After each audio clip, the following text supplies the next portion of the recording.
So we were discussing NPM, right? So we'll continue to get more perspectives of NPM. Well, you all must be having this kind of a schedule, right, as part of the brochure.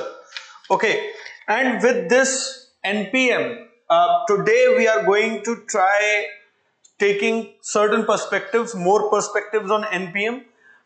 There would be certain pointers that I would like you to have so that you can exactly reproduce them in your answers. When I say that we need a pubadish element in the answer, so that will help. Okay, apart from this, the neo-Weberian state,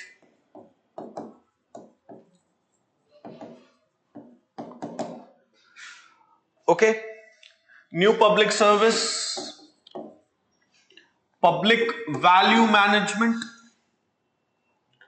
phenomenological approach is something that I've already discussed, right? We have discussed it, right? So I will not be repeating the phenomenological approach, but you are expected to go through the phenomenological approach as we have discussed in relation to the NPM as well. Okay, and if just in case you face any queries, do let me know. Then it is the governance and good governance, aspect, and the idea of civil society. This is something that we already deal with GS paper 2 in general. Also, these are relatively low hanging fruits. So what we are going to do is we are going to look at certain PYQs and see that how we can tackle them.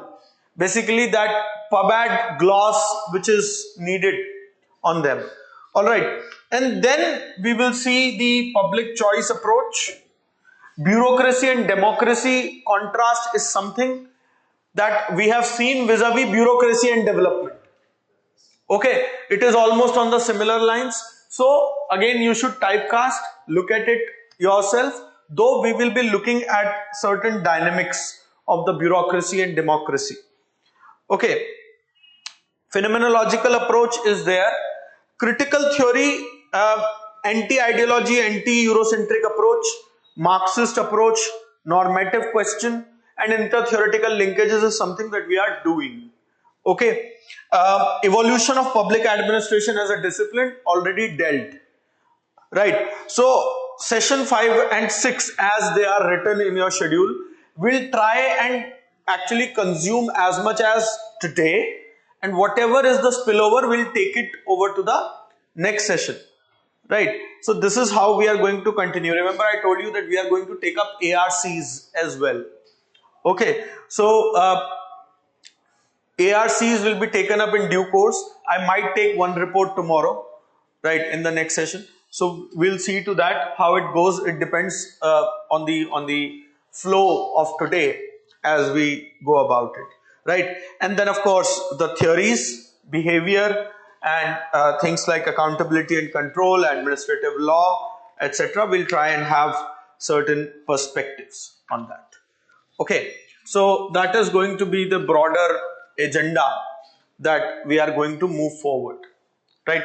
Any queries or disputes before we start? Any queries or anything which is a spillover from the previous session that you would like me to shed more light on?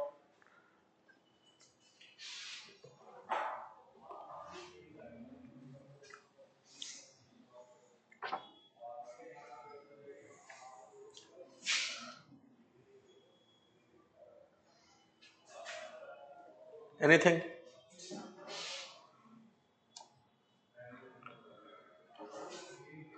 So I hope today nobody is facing a hiccup in the session.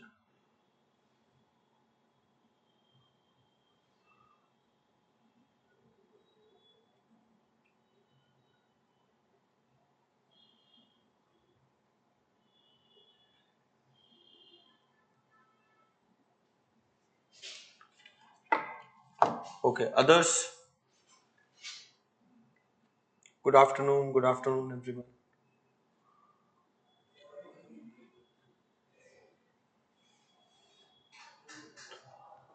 Okay. So we'll start with certain more perspectives on NPM. Basically, we'll try and consolidate the learning that has transpired so far. Okay, you see, NPM is also referred to as the second reinvention of public administration.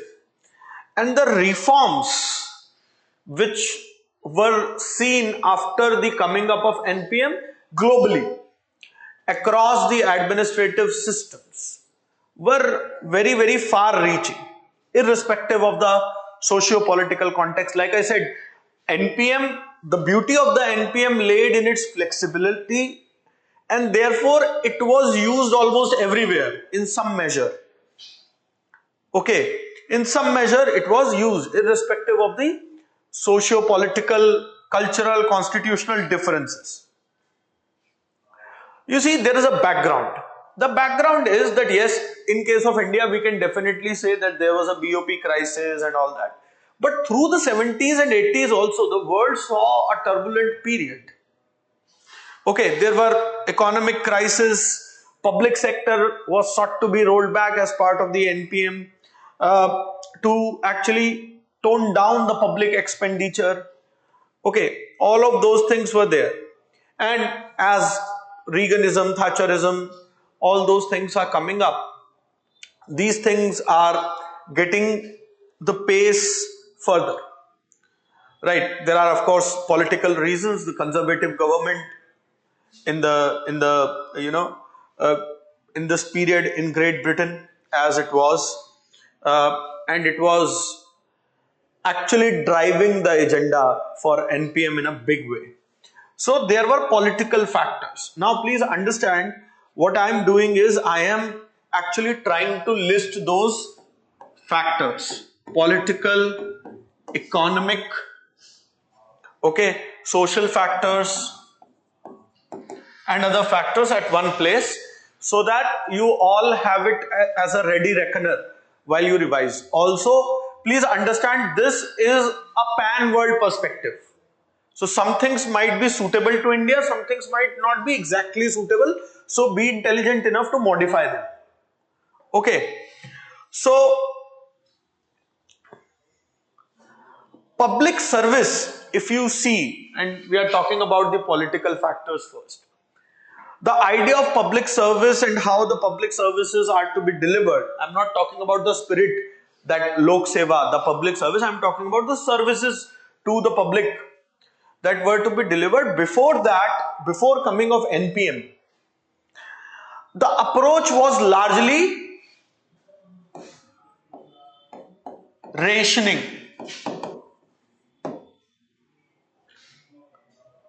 Okay? But NPM brought about a user responsive way.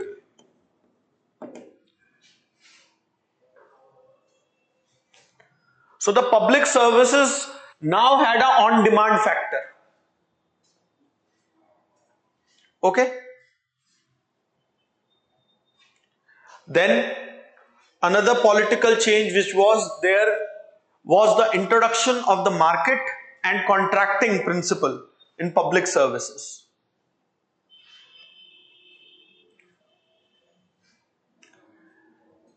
Increased focus on the idea of community governance.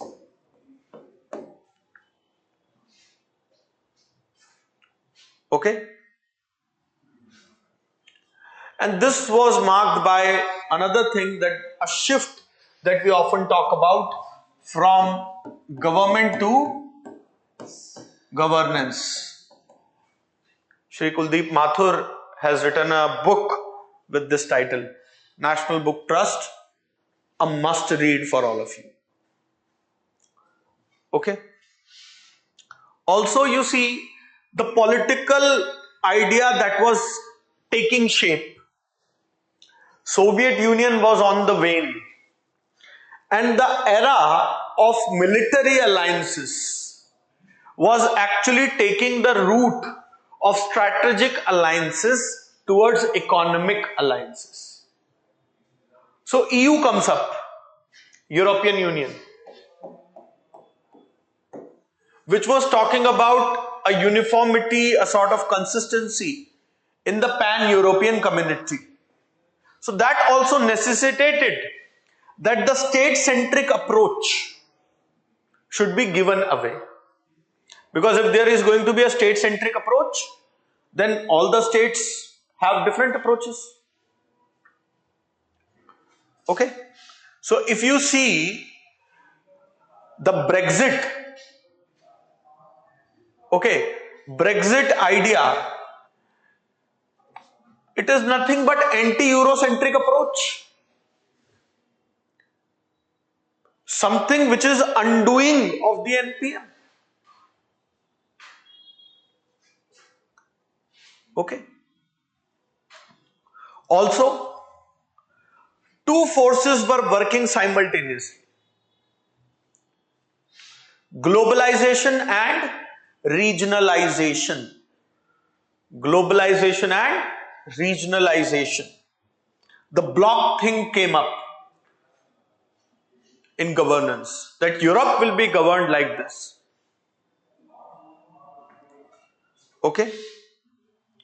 And the ongoing processes of policy changes that were happening in response to the various stimuli that were there from the society. Okay? So these were largely the political factors. Now, let us look at the economic factors. The global economic situation was tethering on the balance.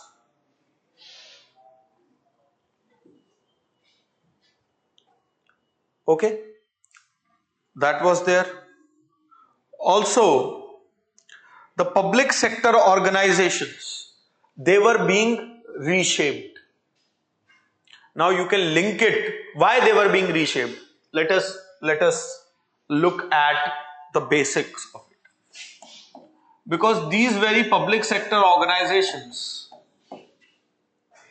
were not able to meet the demands of the citizens or provide adequate service delivery, and hence they were changed. At the root was their inefficiency, effectiveness. So if today I am changing the structure and the way of functioning of PSUs in India, for example, last year only the corporatization of Ordnance Factory Board was made. Okay.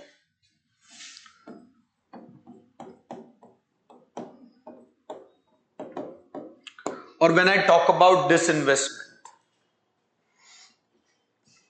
isn't it something that is happening to us which was probably happening to certain public sector organizations in the West?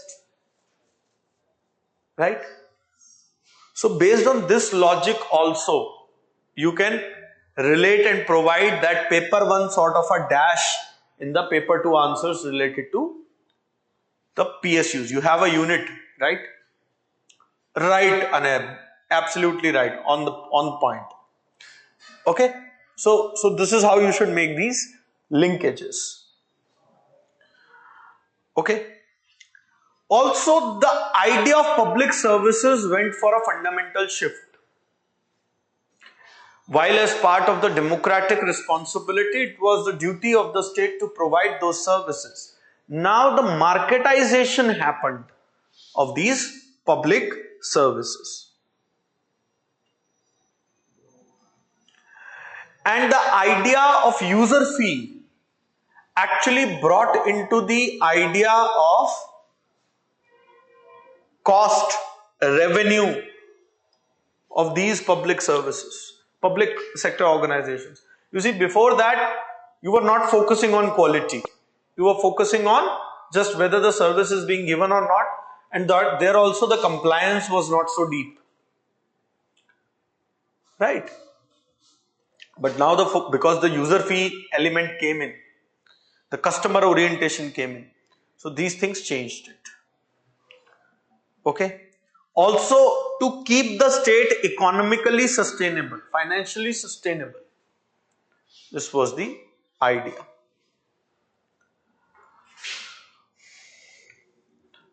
Let us look at the social factors. So they might not be exactly applicable to India, right? But in general, globally, especially in the West, where these things started, they were facing the issue of aging population. Aging population would mean that the burden on the state to provide for them increases.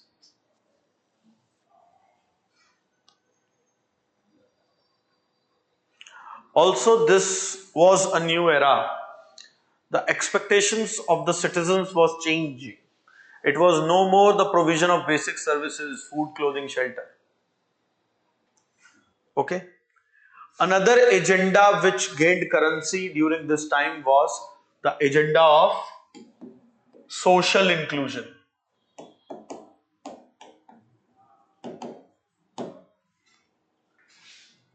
So while the social inclusion required the state to do more intervention, to do more public service, it also meant that the state cannot do it on its own. So the process itself, the demand of the social inclusion, made the government open up and loosen up its grip so that more people can participate.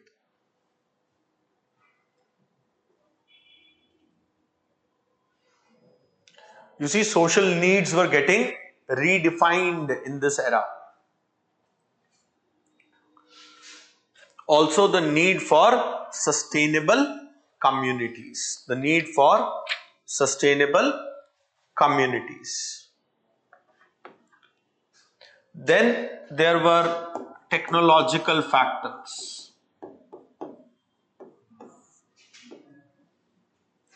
Technological factors. You see, this era was also marked by introduction of or beginning of the introduction of technology, primarily the ICT. You see, MIS, tools like MIS, etc. emerge here. Also, it is a start.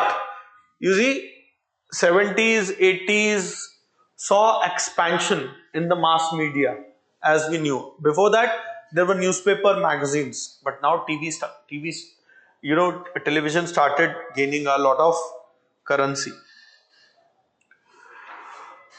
So these were the political, economic, social, and technological, factors that contributed to the furthering of NPA. You can also say that, to the growth of NPA. Right? You have to understand that the examiner can actually frame the language in any manner. Okay? So things like contracting, privatization, okay, they started coming up.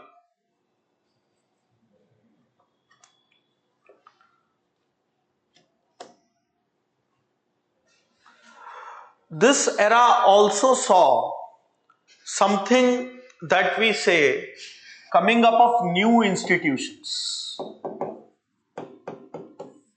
While privatizing, contracting was there, new forms of institutions started emerging. Link it with organizations and link it with the structures and functions of the government, which are called as next step agencies.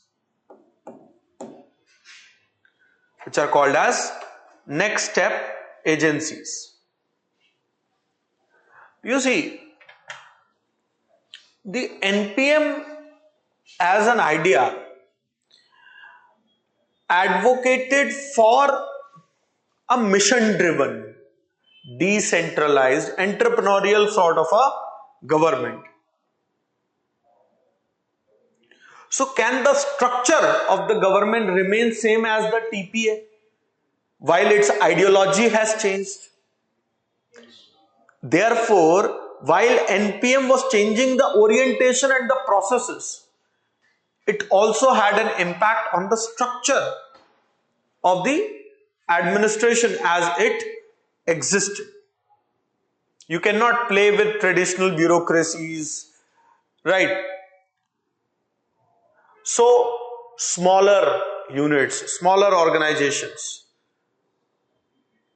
less of the ivory tower approach, more of the flatter hierarchy. This phenomena which happened is also termed as hollowing off or hollowing out of the government. Idea was that you create a big ministry. TPA was create a big ministry, integration entrusted with all sorts of tasks. NPA says that no, create smaller units, decentralize and do the work. Okay? So the entire system, the existing units were broken down into smaller units based on the operational aspects. And these new units came to be known as conceptually the next step agencies.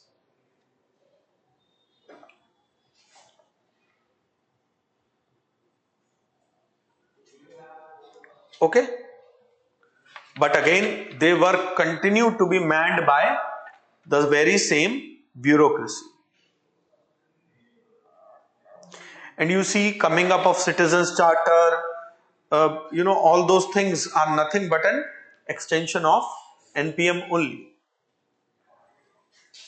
Okay. Apart from this, contracting out, privatization is something that we have highlighted time and again. Coming up of the public-private partnerships. Okay. All of that is also a result of the NPM. So is the, in a way, RTI. Right? In a way, RTI. And clubbed with that, the civil services reforms. So Citizens Charter, RTI, civil services reforms. You see, establishing of grievance redressal mechanism, because Citizens Charter is there. Use of information technology. Even in India, you see the mid-career training for IAS, ACRs, the way they were being made were overhauled. All of it to enhance the public participation and decentralization. Another thing which came about as a result of this was disinvestment. MOUs started coming up. SPVs, special purpose vehicles, started coming up.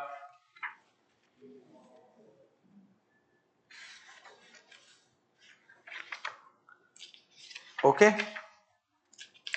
So with this, if you see, especially India, these managerial reforms that I have now talked about, all of them are visible in India. Right or wrong? PPP, Citizens Charter, RTI, etc. They were what? They were also managerial reforms. Okay. So I hope you all have an idea of what is RTI, what is Citizens Charter, right? Grievance redressal mechanism. Add to that the idea of Lokpal, Lokayukta, and we will link it with the corruption, transparency aspect related to governance, good governance, and as well as in paper 2. Okay. So you see, in India also, these currents were moving parallelly. One was the theoretical current, which was a global phenomenon. Okay. This global phenomena which is there. Also, you see our own conditions, economic crisis, And through it is the idea of democratic decentralization gains a currency, where the idea was very old, but the idea gained currency in the sense that we must constitutionalize it. The first set of amendments were brought in by the Rajiv Gandhi government. The government could not actually last for a long time, and then the 73rd and 74th Constitutional Amendment Act came up.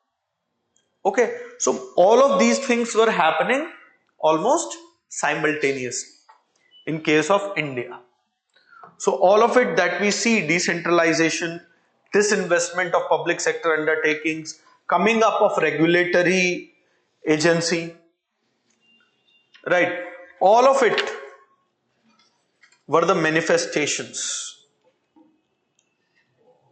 Okay, so at the core of it, if we talk about the NPM, the idea is the economic idea, and at the core of it lies the public sector.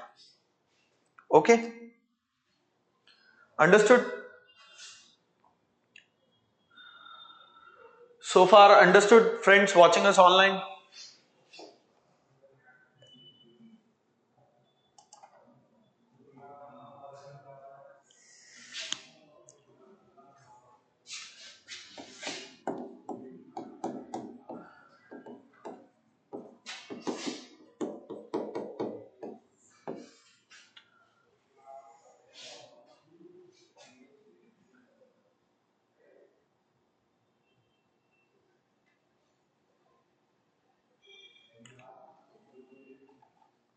Okay, clear. Okay, okay. Now let us take a general appraisal of NPM and draw certain threads out of it. You see, the outcomes that were envisaged as part of the NPM were grounded in the political, social, economic, technological context. We have seen that, right? Also, a major factor that led to coming up of NPM was the idea of the overburdening of the welfare state.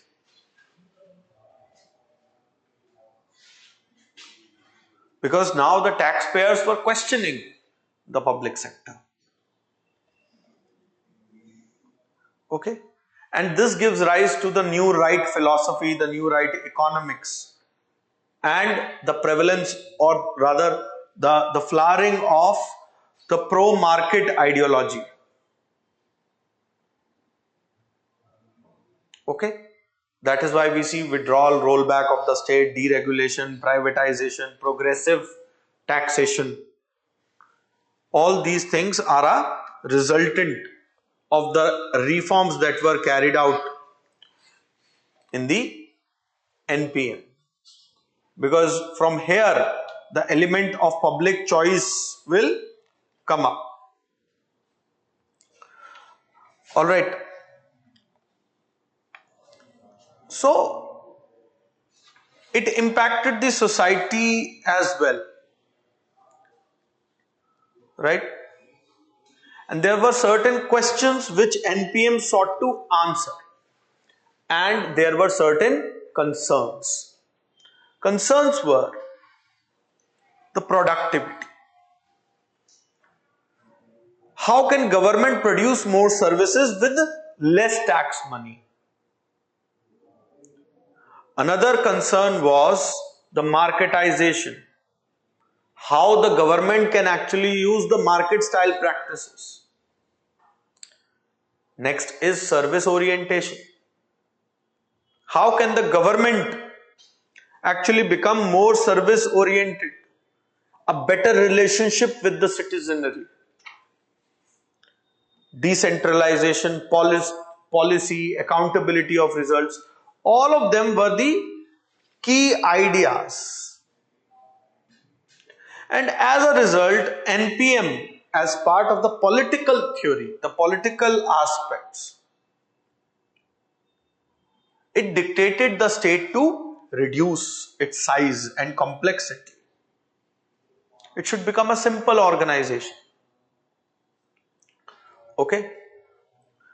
not the organizer of the organizations as it used to exist in the TPA era. Okay. Also, in the spirit of the new right philosophy, the state should provide minimal social assistance and it has no role in social justice and egalitarianism. This was the core, and this is also a criticism, right? Okay. Also, the sensitivity towards clients. So, you see, it resulted in certain clashes, and I will talk about those clashes one by one.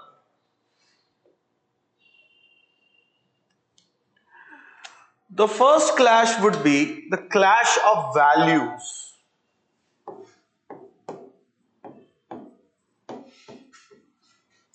Of the TPA, Traditional Public Administration, and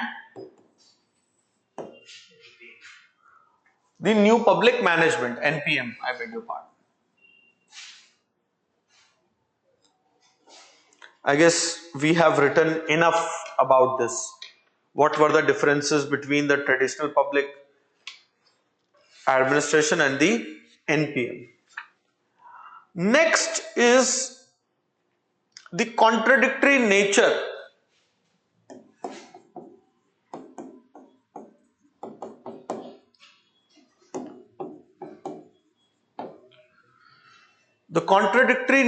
of the idea of reinventing government.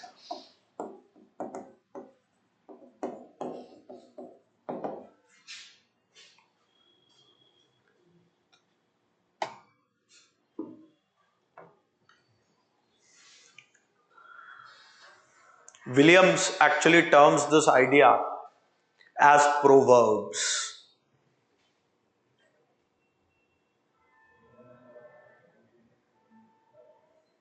He says that the advices as part of this reinventing government are conflicting and has no clear-cut guidance.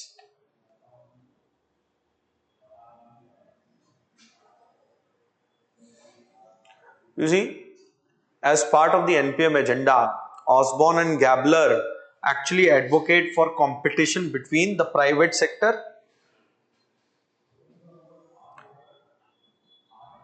public sector, and also within the government.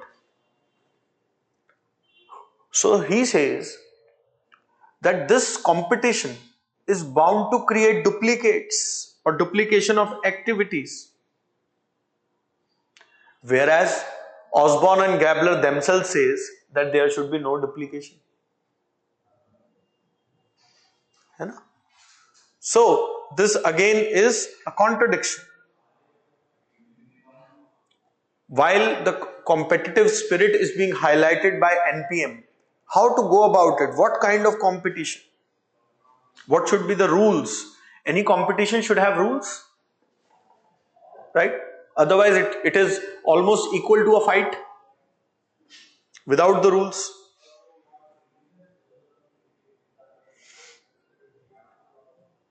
Also, when you talk about making the government like private business and raise revenue,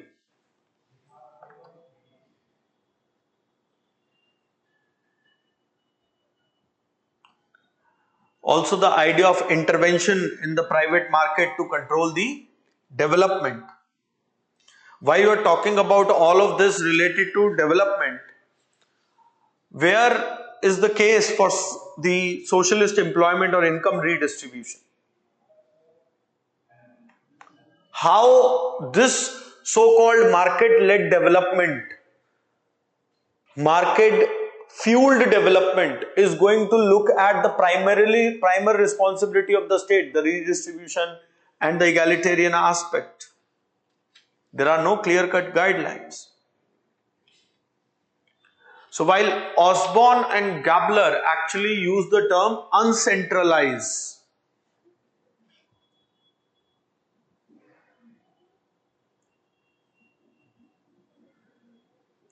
they limit themselves that this is nothing but an empowerment of the government employees. So it is about the structural uncentralizement. It is not actually creating the participatory democracy. So this is the contradictory nature of the reinventing government. Another debate is something that we have talked about before as well. The sovereign state versus supermarket state.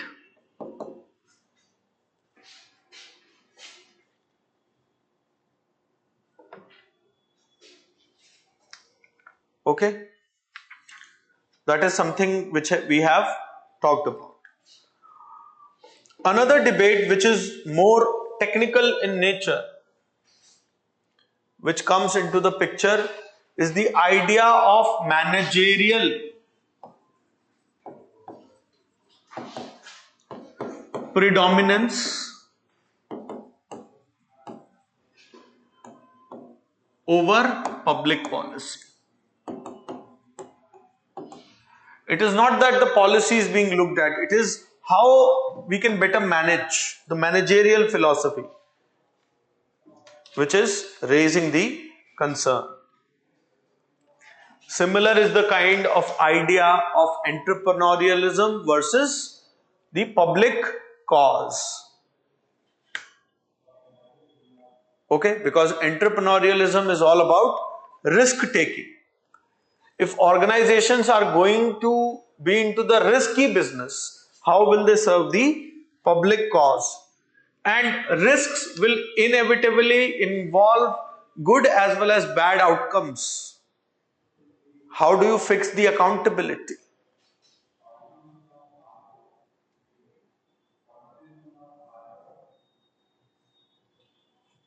Okay. Also, it actually reinforces the idea of dichotomy. NPM reinforces the idea of dichotomy. Whereas after the initial era of dichotomy, we realized that we need fusion. Okay.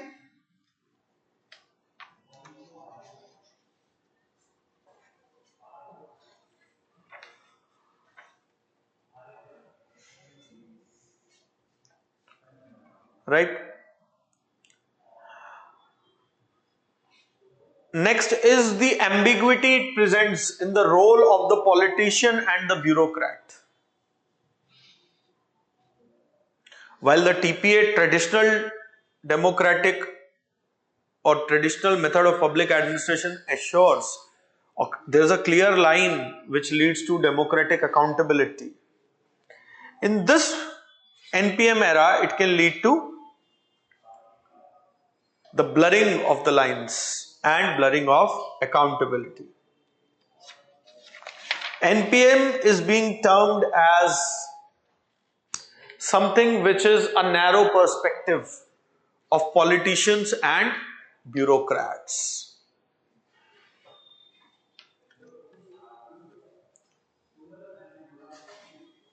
Okay. So these are the primary debates. Apart from that, you can add eroded perspective of citizen and politician relationship. Okay, citizen versus the customer orientation. Right. One who pays will get the service. Okay. Again, it might lead to a situation where individualistic ideas are promoted in place of the collective good.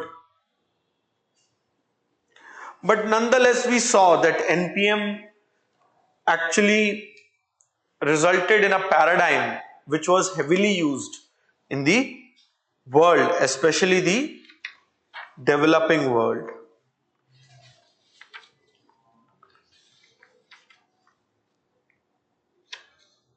Okay. So this is something which the general appraisal of the NPM would entail. Okay. Now let us move towards certain other things. We'll come back to it when we look at good governance, etc. Okay. Now let us look at the neo-Weberian state. First, just flip the pages and let me know if there are any sort of doubts which are there.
Understood this much?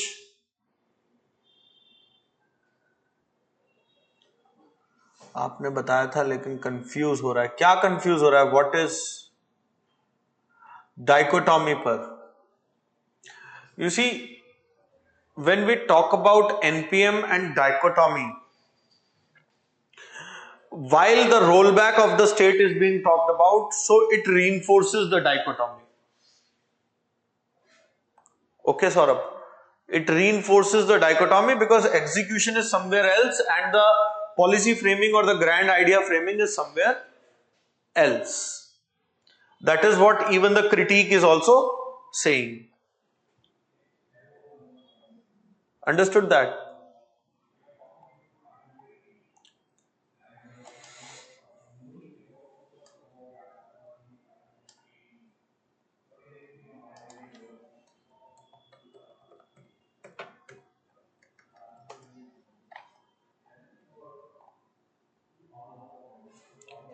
Okay. ठीक है जी. Now, whenever we talk about new Weberian state, we'll have to actually look at what is the Weberian state. Okay, so if we look at the idea of Weber's public administration,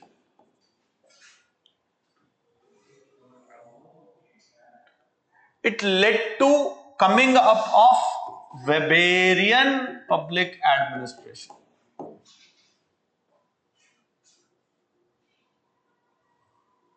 And then to the reforms. This is the general line of progression. You see, the beginning of the 20th century actually marked the era of scientific management as a key paradigm. The focus was the productivity. So when you see Taylor and the idea of scientific management by Taylor resulting into Taylorism, Fayol, okay, then all of it, whether Orwick, Gulick, all of them contributed to the ideas of Posdicorp, etc. And this was happening in various geographies, please understand. United States, Europe, etc., etc. with a different historical and disciplinary background.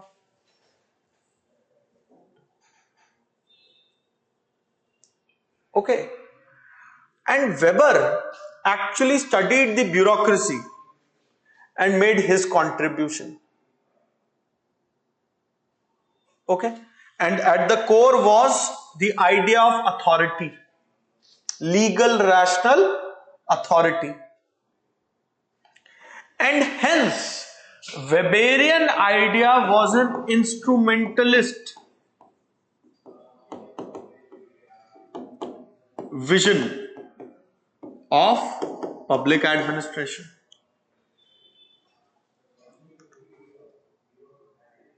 Or the bureaucracy.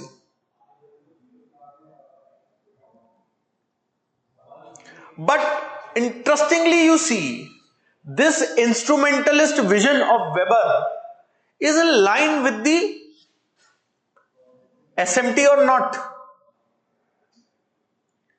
And ultimately, this vision takes the shape of Weberian public administration. That is ideal type, normative model as well as reality. And this set the background for the post-bureaucratic reforms, as the bureaucracies were reformed in the Europe and other parts of the world.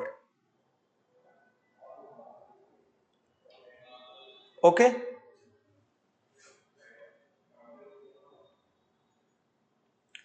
But the 1970s era, cut to 1970s, the trends of the reform were largely on the corrective lines and ideological shift.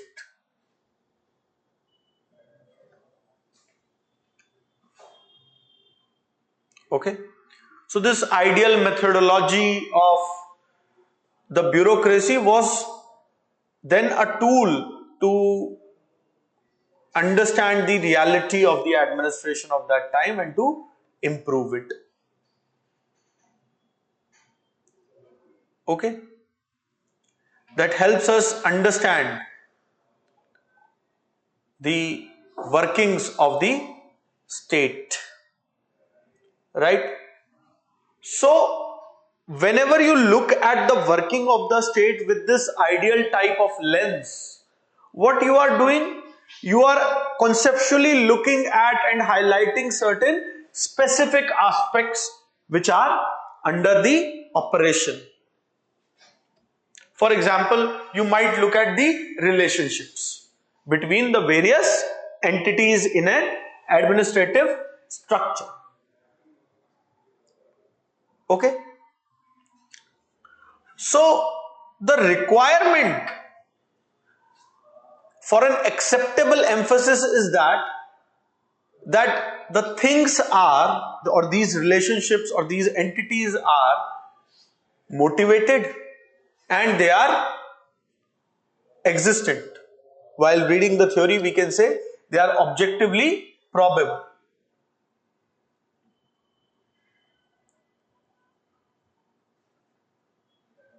And then you scientifically study them in cultural phenomena, and then you come up with the bureaucratic operations. So this thing which is in operation is nothing but trying to get as close to the Weberian idea of a perfect bureaucracy, the ideal bureaucracy.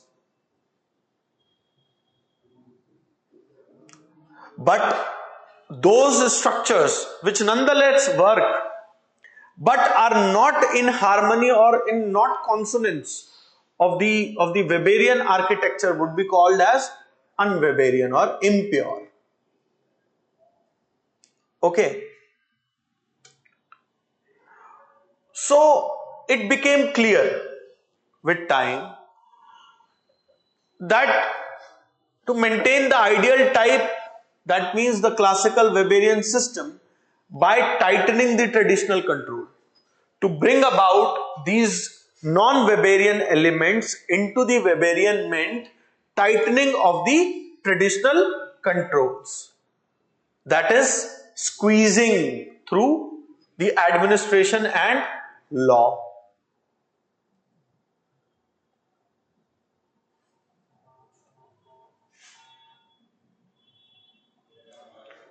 Okay. So the idea which gradually started shaping place was this neo-Weberian idea. The neo-Weberian idea. So if we look at the idea itself,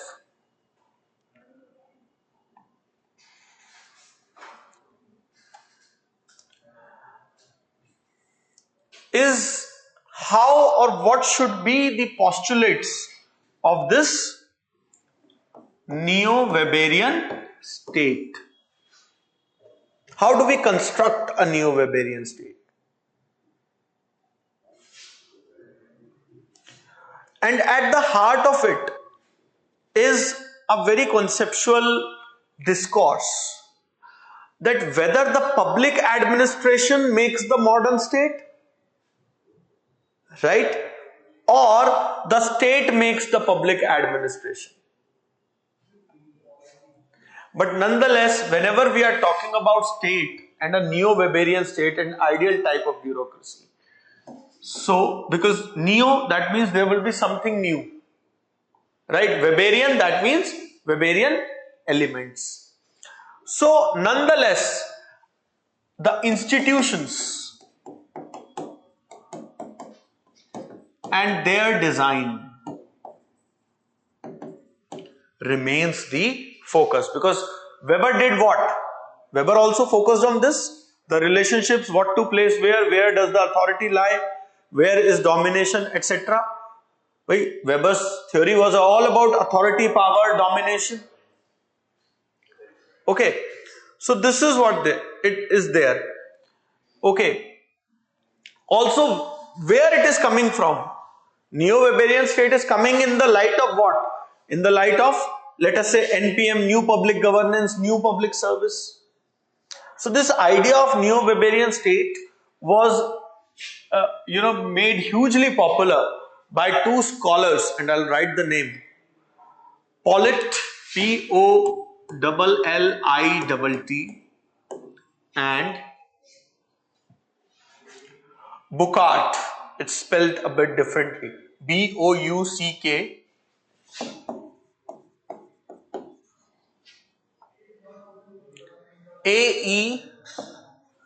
Aert. That is the idea of moving beyond Weber and raising the questions about neo. And raising the questions about neo.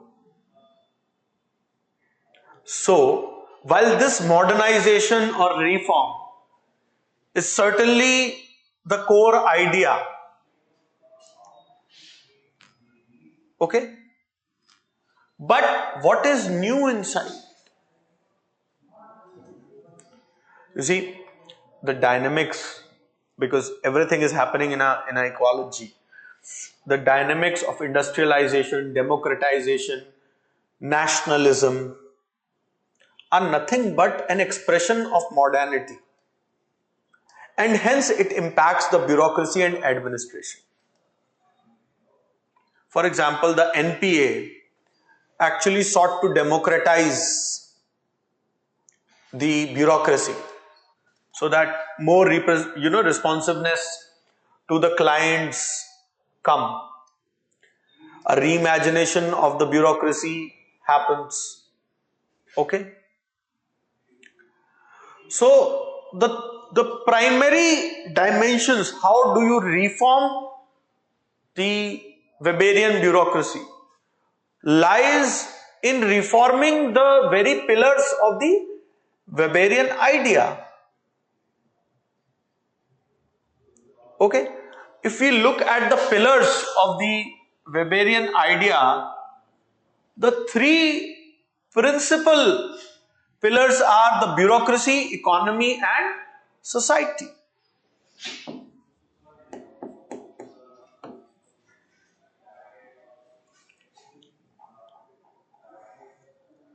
And whenever we talk about constructing such a model, we will have to see how they interplay and what has changed and what new is needed.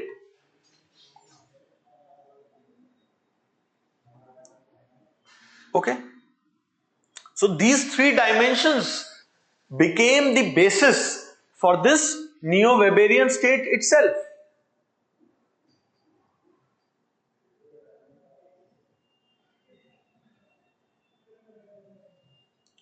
So if you look at this, the economy, bureaucracy and society, and then you juxtapose with certain realities of the state, that is the public sector, businesses,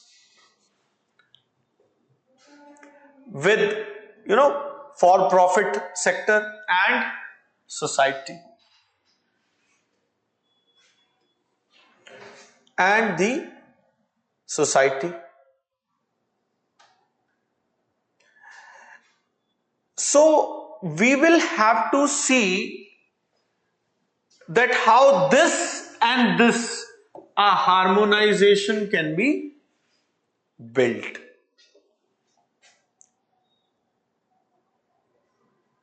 Okay, and their interplay. You see, even today, even in this scheme of things, the hierarchy continues to remain the most common method of coordination. Authority that is exercised through a disciplined hierarchy of impartial and professional officials. Another is the idea of rule of law. Okay, so to modernize the traditional state apparatus so that it becomes more professional, more efficient, and more responsive to the citizens. This is the ideological basis of this neo-Weberian state. So the business-like methods that are being talked about have only a subsidiary role. The state remains there.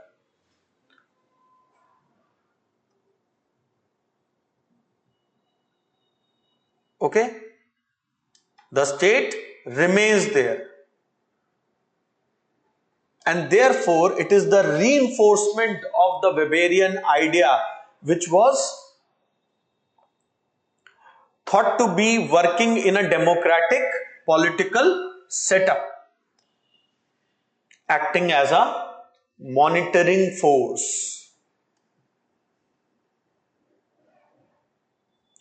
It actually accepts the idea that in certain situation the state will have to coerce its citizens, for example, to sustain public order, at times crush the individual liberties. But yet, what is new? It places the public service ethics closer to the entire edifice.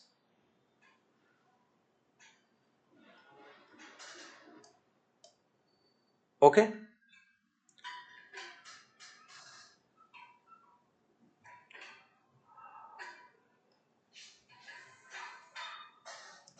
Understood? So these markets, so this, was the idea of, understand, this is Weberian, this is Neo-Weberian.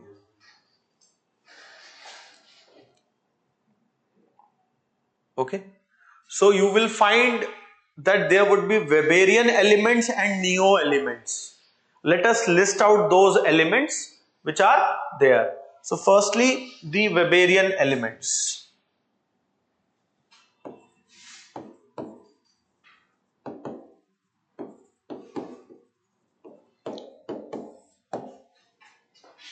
This will help you critique governance, good governance and other stuff. Okay. That is Weberian elements. The first one is reaffirmation of the role of the state. Reaffirmation of the role of the state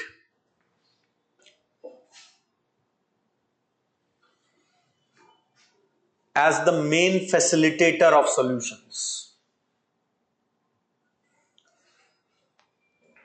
As the main facilitator, whatever may be the issues, environmental issues, technological issues, right?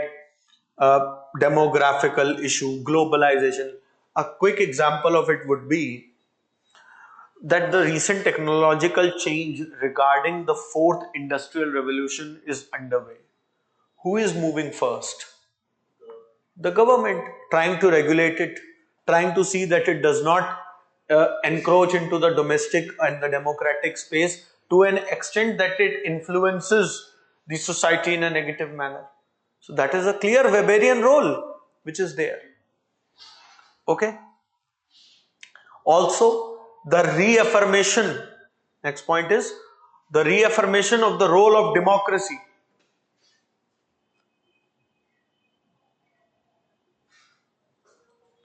I emphasize, no, democratic elements are there. Then second is the emphasis on administrative law. Third is emphasis on administrative law. It continues to actually adhere to the idea of rule of law, but modernized as per the present environment.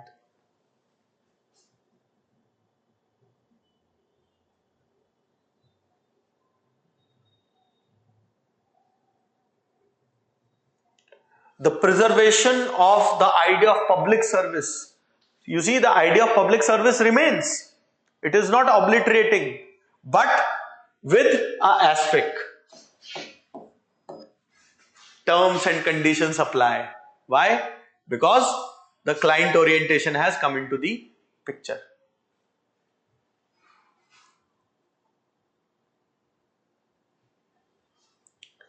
Now, what are the neo elements? Neo elements. Basically, whenever I say in a simplest form, understand. जब भी हम neo Weberian state की बात कर रहे हैं, whenever we are talking about the neo Weberian state, in the present day NPM era, how the Weberian elements are still there and how they are being re-emphasized and coming back again and again. A good example of this would be the 2007-8 economic crisis. Again, the state had to take the lead. COVID crisis, state had to take the lead. So those Weberian elements return. They are very much there. They are not in slumber. They might not have the spotlight. Okay, but they are there. So whenever we look at the shift, the neo elements, the internal bureaucratic rule following towards external.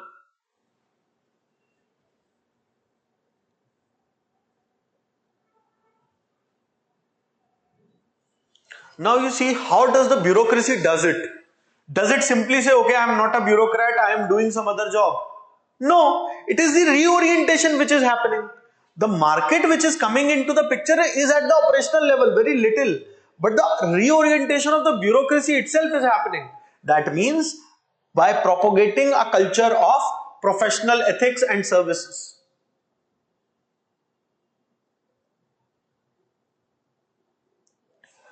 You see, the next new element is the supplantation.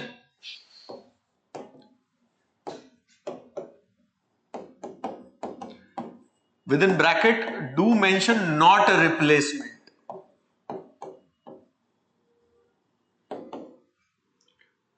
The supplantation of the role of how the representative democracy operates. Now you have more devices of consultation. Citizens are being directly represented, directly can engage.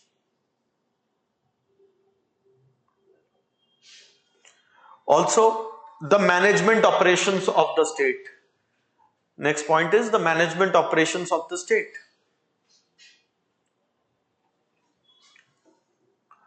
You see, earlier the idea was only expenditure orientation. Now it is result orientation.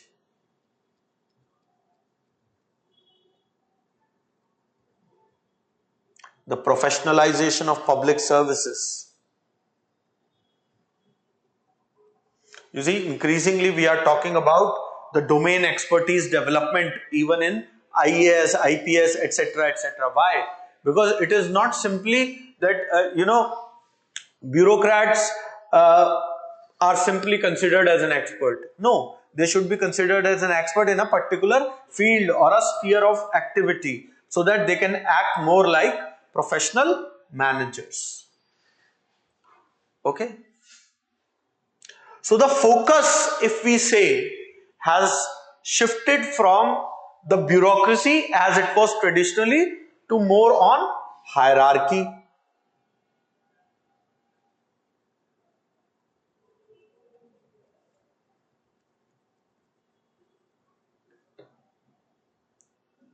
Okay, and this hierarchy, which is within the state, is now having interactions with, let us say, market, networks,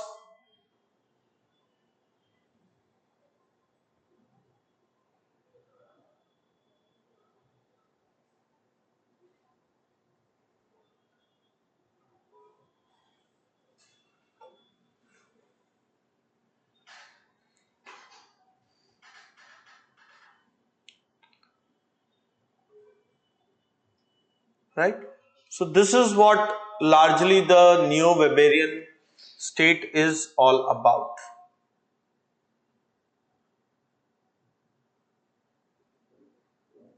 Okay, of course, this is something which is sufficient for you to reflect. If we get too deep into this, there will be more neo-Weberian models which will come up. I wanted to give a broad outline because that is something which is enough. There is no point in doing a PhD in this. We have to actually look at the examination.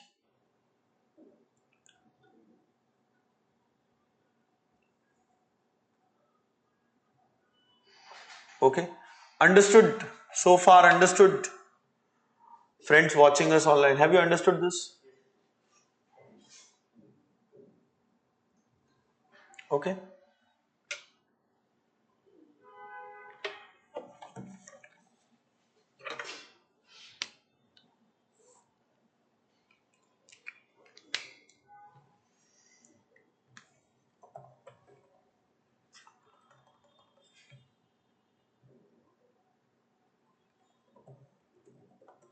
Like in new public,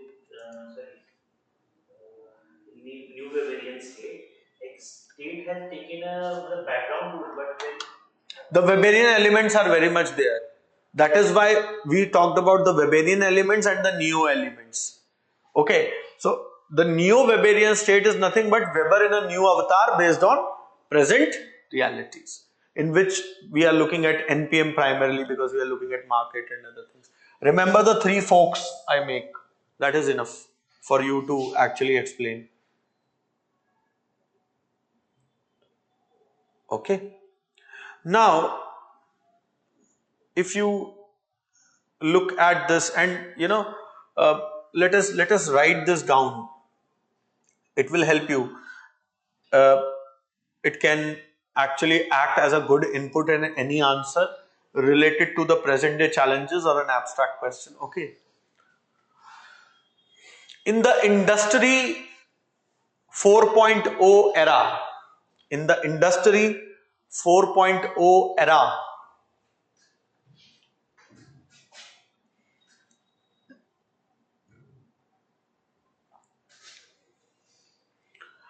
public administration faces public administration faces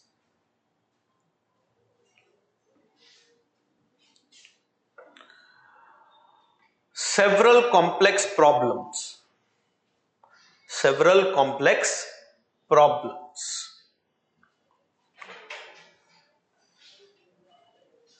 that require innovative and responsive solutions. That require innovative and responsive solutions. Full stop. The government needs to address the challenges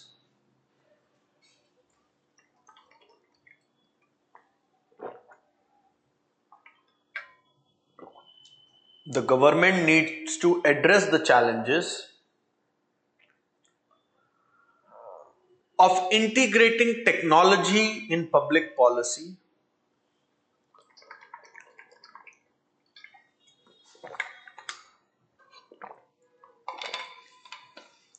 comma, demands for higher transparency from society,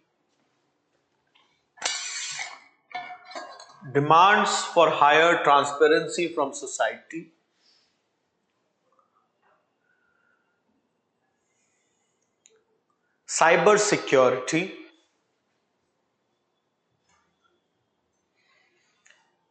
and access gaps.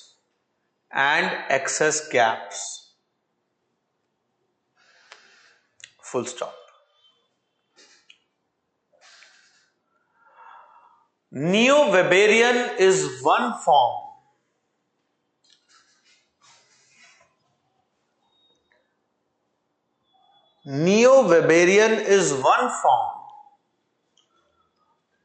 of modern public administration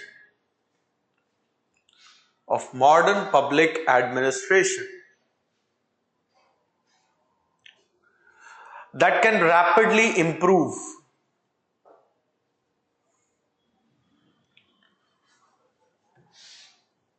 the growth prospects.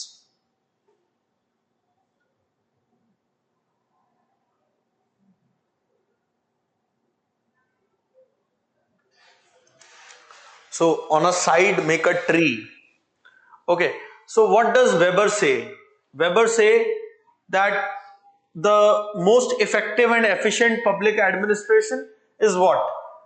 Merit-based, clear hierarchy, division of labor,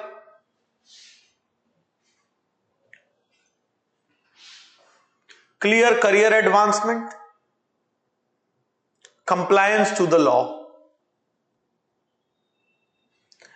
And all this will lead to enhancement of rationality. यही कह रहा है ना weber? All this will lead to enhancement of rationality. That will lead to what? That will lead to increased speeds, predictability, efficiency. Now, circle these resultants: increased speed, broader coverage, efficiency, etc.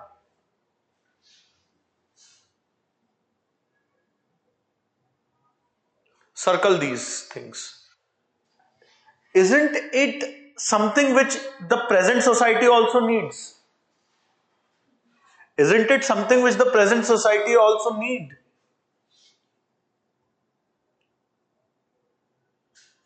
Okay. So you see, in his analysis, Weber emphasized the rationalization. Because at that time, society was actually in a very complex dynamics. There were many myths which were floating in the society. So the idea of rationality, because Weber was a sociologist, was brought in so that the rationality increases and the effect of all these mysticism, witchcraft, etc. wanes away. And therefore the scientific orientation. So the neo-Weberian state focuses on citizen orientation,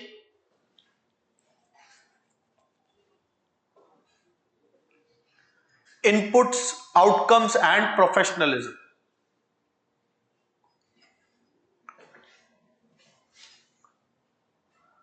Inputs, outcomes, and professionalism. Full stop.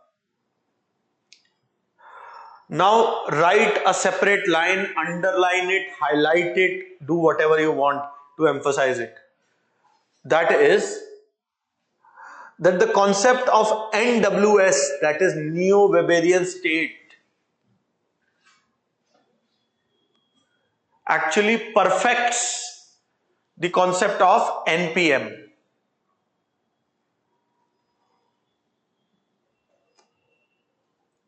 Comma.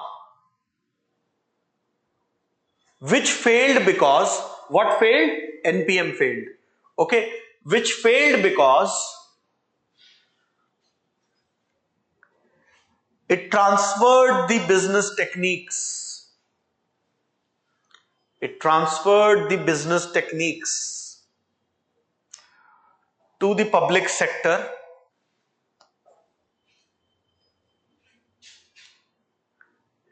even though, comma, to the public sector, comma, even though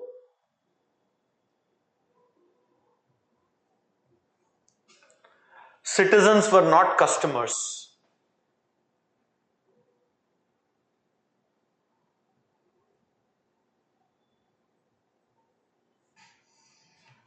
Hanji. Now everybody, I know that the concept of Neo-Weberian state was a little doubtful. Now read these lines that I have dictated and it will be crystal clear now.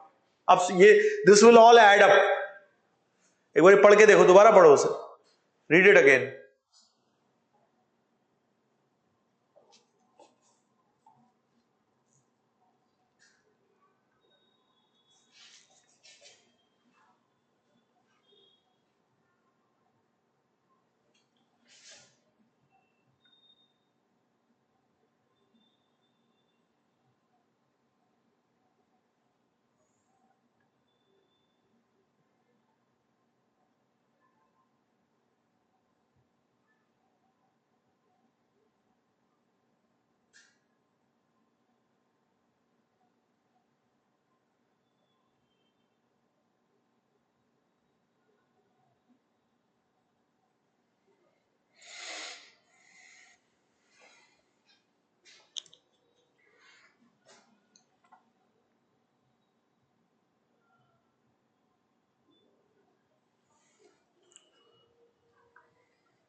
NPM, basically the idea is at the core, NPM took state away from the citizens. The Neo-Weberian state is trying to correct that picture by bringing state again closer. That is why it is Weberian but Neo. In light of what? NPM principle. So it is not saying don't do market.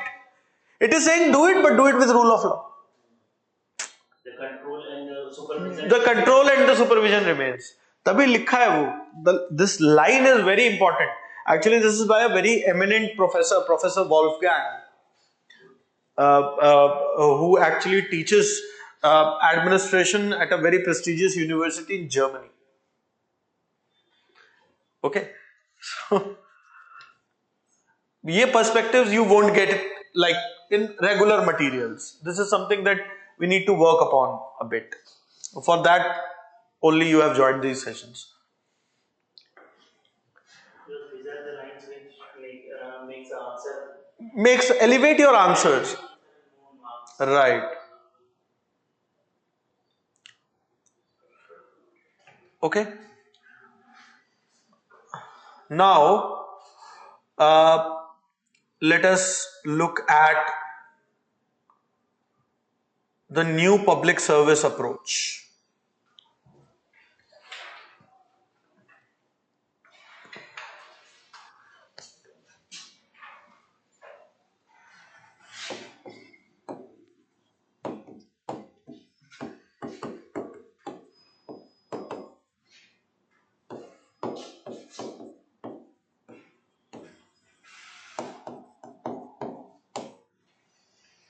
Okay. क्या हुआ? Okay. Now there is a UN paper I want you to see.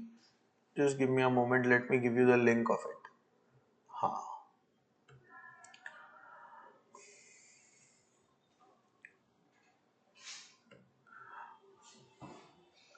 It is undp.org. I'm writing it down. undp.org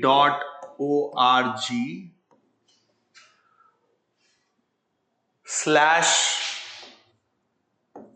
sites slash g slash files slash small में है सब, everything is in small letters, zskg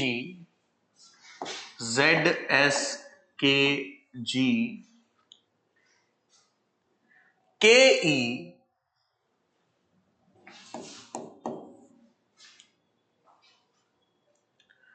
326 slash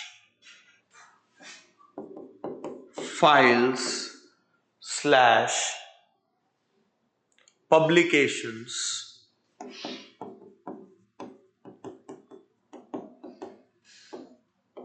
slash capital PS hyphen or dash reform with R capital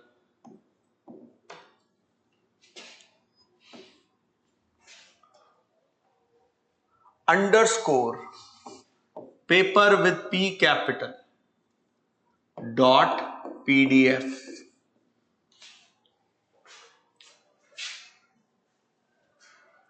The title of it is basically from the United Nations Development Program's Global Center for Public Service Excellence, that is GCPSE, from old public administration to the new public administration, from old public administration to the new public service. Okay, this is a 20 pager, right? And it gives you various examples, Singapore model, this model, that model. So you will get a lot of case studies. Group पर डाल देंगे, but not everybody is on the group. Some of them are not on WhatsApp. If you can, डाल देंगे तुम्हारे. Group पे अभी डाल देते हैं फिर. जो है वहाँ से यहाँ से तो देख लिया है, but I'll put the link. I'll put the link in the group. Just give me a moment. Right. Though I have dictated the link.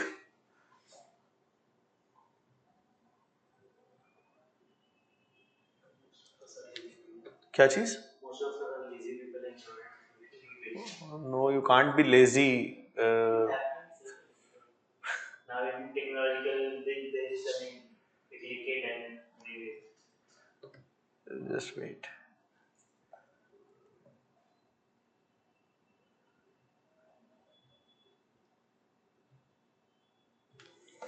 Lots of things running in our back minds.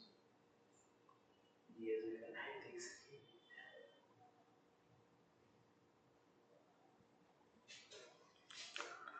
Okay, so what I'm doing it is I am putting in the link in the group.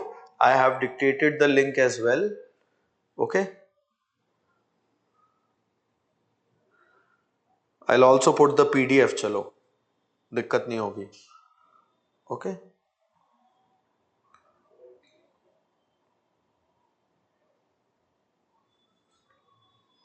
Right. Okay, for those who are not on WhatsApp, they can download this. Alright, now it gives a very interesting comparative perspective between the OPA, NPM and NPS. Okay, this is something that we will take up, right, in the class even, so that if you have any doubts, it can be resolved. Yesterday also we took up a table, right, where we took up TPA, etc. So it gave you a lot of clarity. Okay, so this table I am directly borrowing from here. Okay, so that you will understand. So on the one hand we will have the OPA, that is the old public administration.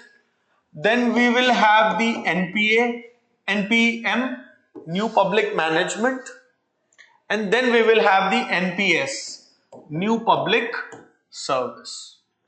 And here we will have the elements. Okay. So if we look at the theoretical foundations,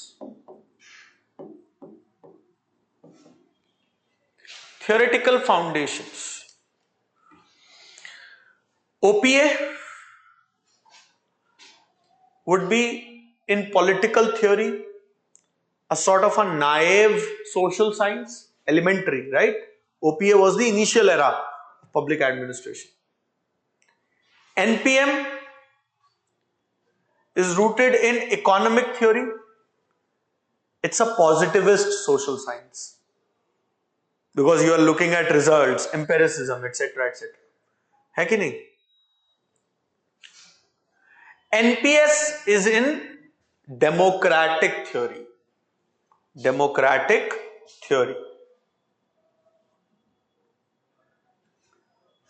Next is the rationality. What you can do is you can simply open up on your phone if you would like.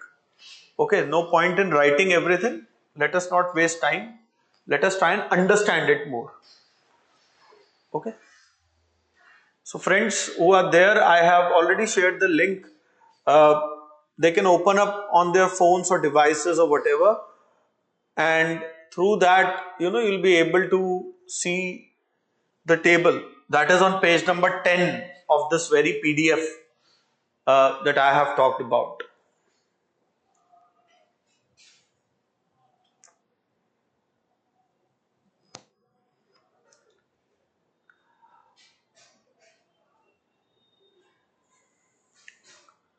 Got it? Okay. Come to page number 10. You will have this table. Rationality and models of human behavior. OPA is based on administrative rationality and public interest. NPM, economic rationality, technical self-interest. NPS, strategic rationality and citizen interest. In the OPA, the public interest, how it is viewed? It is viewed from a political and a legal lens, which is enshrined in law. Whereas NPM is looking at it as aggregation of individual interests. NPS, because it is talking about shared values. Look at how OPA, NPM and NPS is actually looking at clients or civil servants who will they be responsive to? Clients and constituents, a passive notion of citizenry, constituents, then as customers, and then finally as citizens. State, rowing, steering, serving. है ना? बढ़िया चीज है ना ये? है ना?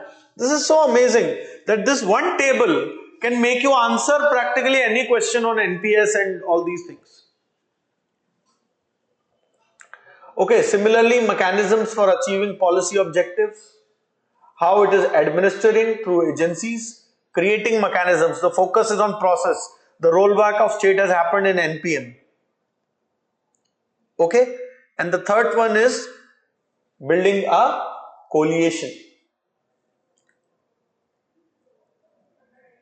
Look at how accountability, discretion, organizational structure, motivational basis are changing. This is something which was given by Dendhart and Dendhart as part of the critical theory.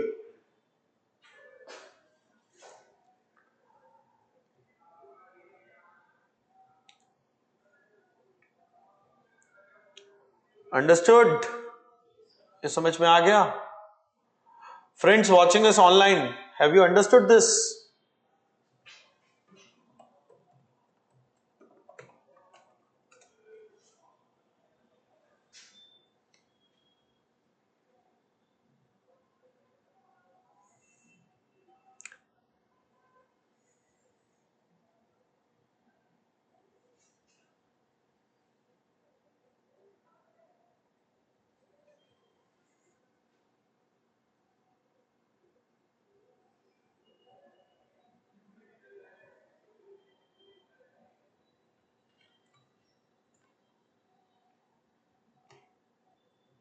ठीक है, आगे चलते हैं। ओके, ये समझ में आ गया ना आपके? ठीक है, ये table exactly it can make good pointers, and nowhere in the comparative analysis look at how pabadish it is. It is giving you citizen orientation, it is giving you how the public service is responding, not in generic terms. Okay, so that will add value. Now let us go through, or let us scan through the NPS a bit more.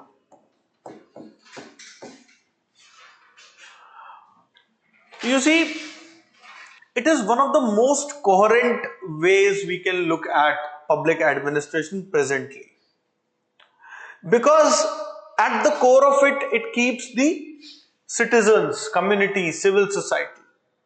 So the role which is assumed by the administration is to help these very people to meet their shared interest, while the NPM was making a relationship which was more of a corporate manager and client. So it is, sorry, yes, it was making the relationship far more transactional, the NPM. Okay, so NPS actually corrects that flaw of the NPM. Also, you see, the old public administration was treating it as a constituent kind of an approach. So the NPS, and remember this point, NPS is actually an approach to public management which is coming up from the vantage point of democratic theory. Also, it emphasizes on public service ethos, values, and actually keep them as motivators for public servants. But again, it is again a bouquet of reforms. It is not an isolated idea. It is a collection of reforms, diverse ideas. Okay?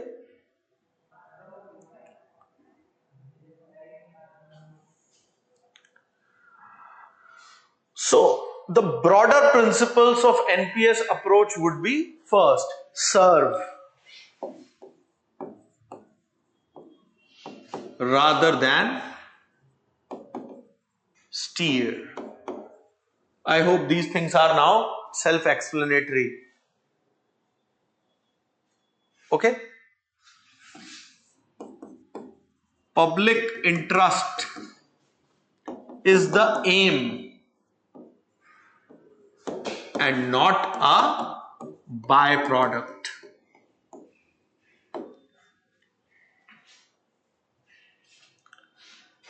Next, think strategically, act democratically. You see, even in questions like these, which will prompt you to actually look at stuff, with a inquisitive lens, with somewhat analysis, you can make a tree and write these things. So that also will add value. Serve citizens, not customers. Next is serve citizens, not customers.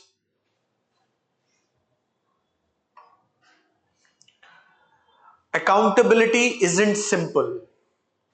Accountability isn't simple. The public servants need to be far more vigilant and attentive to what market is doing. Whether they are following the rule of law, community values, political norms, etc. Remember how CCI came down heavily on certain bodies? It is the NPS. Not the true blued NPM, but the action is the NPS. Okay. Then value people, not just productivity.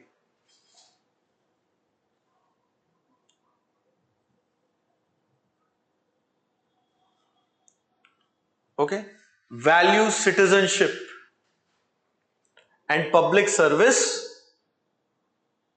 above entrepreneurship.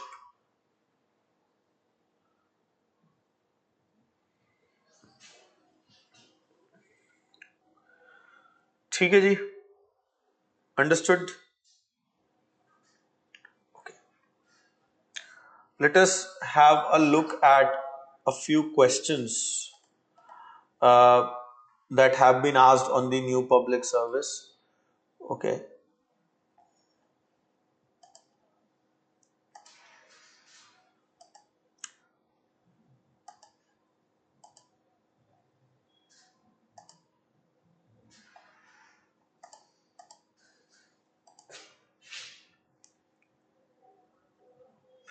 NPM we discussed, right?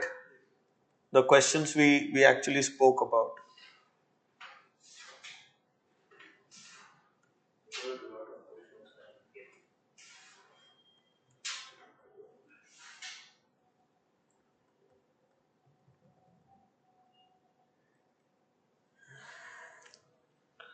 If you look at the new public service, there isn't a straight question. It has always been in relation to the NPM. So there was NPS emphasis on democracy and citizenship. Right. So we talked about it yesterday, right? So there, NPS model approach was the role of public service. right. So we discussed that. Okay. So no need to take that again up. Okay. So this was something regarding the new public service approach. Let us now look at the public value management.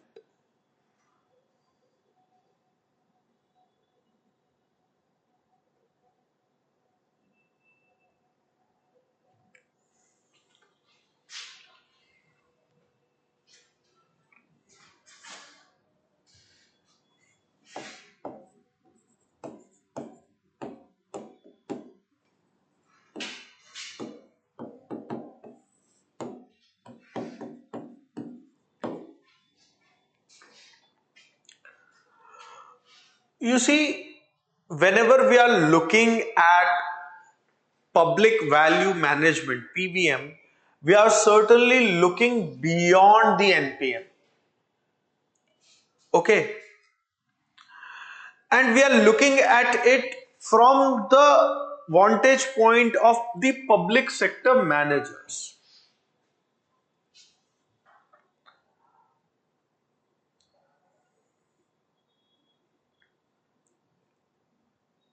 Okay.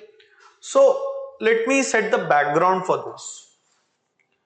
You see, public administration as a discipline has been an ecological discipline and an ecological profession as well. Okay. And if we look at the disciplinary strand of it and its growth as an academic discourse, new public management again was a paradigmical, shift, which can mark as, before NPM and post NPM, like that kind of a paradigmical shift. And similar is the idea of the new public management, public value. The idea of public value management. Primarily, when we look at NPM as an economic construct, we are looking at the value for money aspect. Okay. But while these are the prescriptions for the public sector, they keep on getting questioned, and the quest for a more efficient governance is never ending. Okay.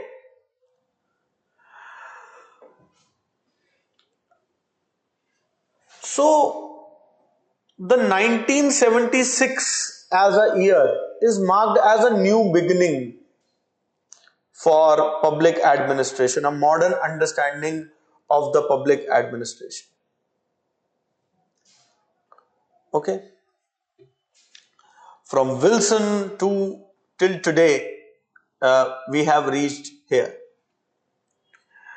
Like every other discipline, especially social sciences, public administration has also suffered from the definition crisis.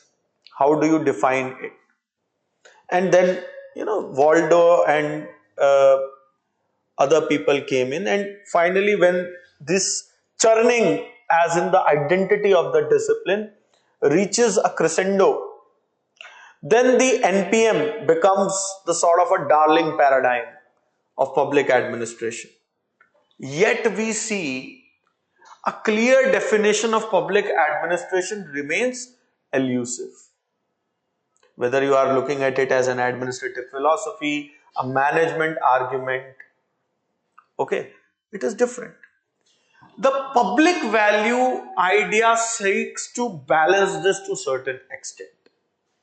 So the term public value was first coined by Mark Moore.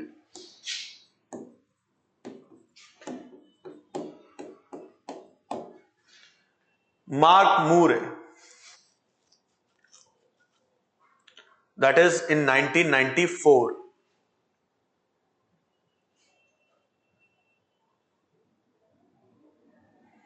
To eradicate the traditional thinking of post-bureaucratic, post-competition failures.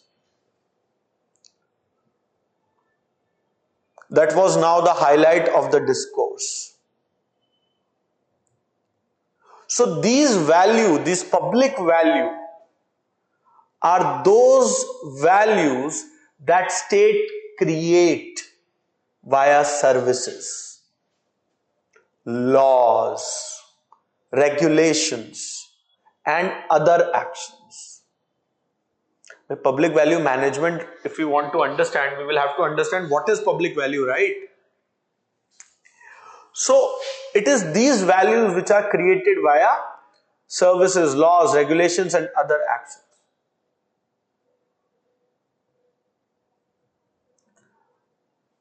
So more than the individual likings of the users or producers of the public services, it's a multidimensional construct, a collective articulation, a set of politically mediated preferences which are consumed by the citizenry, not just through the outcomes, but also through the processes. And hence, while paradigms like NPM were looking at the outcomes, the idea is to look for processes as well. And therefore, NPM focuses on PVM focuses on this aspect. And therefore, the study is to go beyond the paradigm of NPM. Okay? So this is the idea of public value management.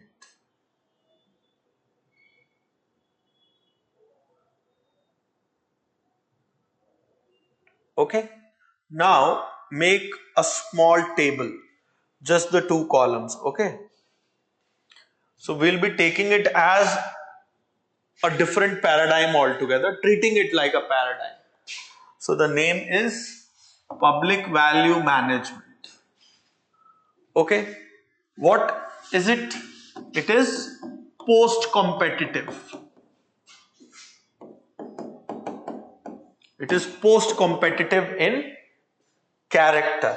Main focus is on relationships.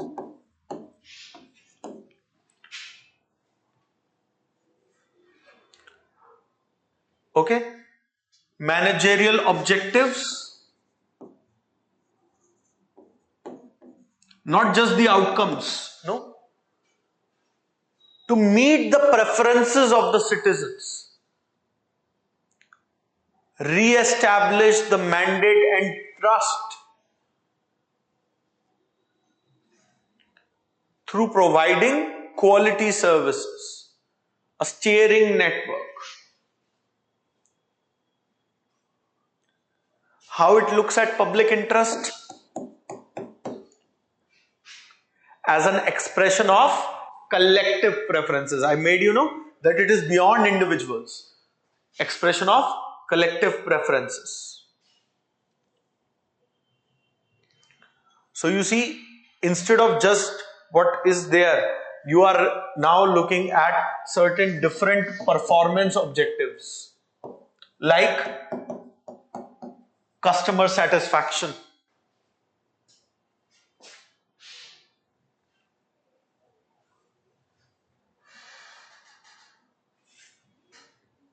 So when you look at the social audit, hear me down. When you look at the social audit, it is an exercise of public value management. अब link कर पाओगे accountability control, accountability mechanisms, etc. Because what is the model? There are diversified models, but citizens are considered as supervisors of government activity. Customers to be users. Customers to be users. And contributors to be the financer.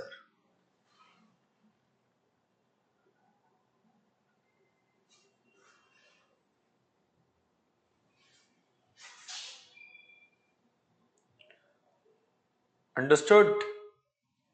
Customers are users and Customers to be users,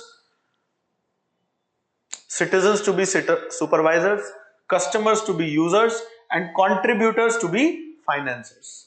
This is the kind of an accountability model that we are looking at.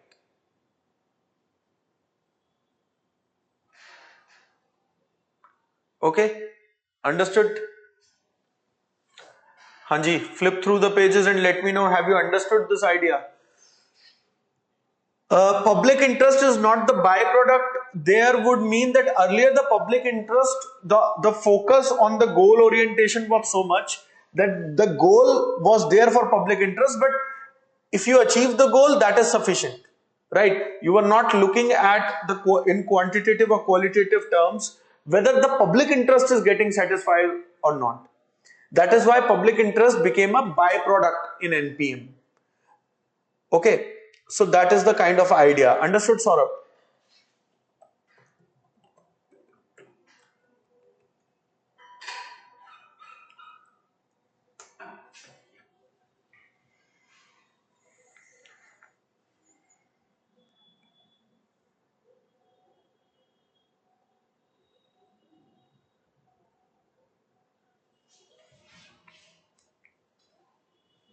Okay. I told you that it is looking beyond competitive character. We are looking at something which is post NPM phenomena. So it's post competitive in character. It is not looking at competition. It is a phenomena which is a post competitive idea. Got it?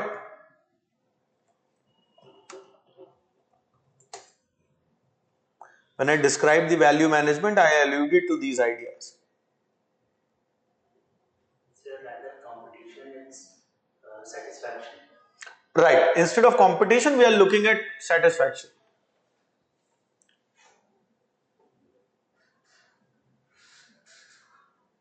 Whereas NPM etc. was all about competition. ठीक है जी. First I read the bridge, टूटा या न टूटा पर वही है. Okay. Now let us look at good governance. Okay, and civil society. I will not get much into the philosophical basis, how it emerged, things like the aid conditionalities, etc. Conceptually, I hope you all are aware that while we are talking about good governance, essentially the most comprehensive understanding, one of the most comprehensive understanding is presented by the World Bank. It's a coalition of state, market, civil society.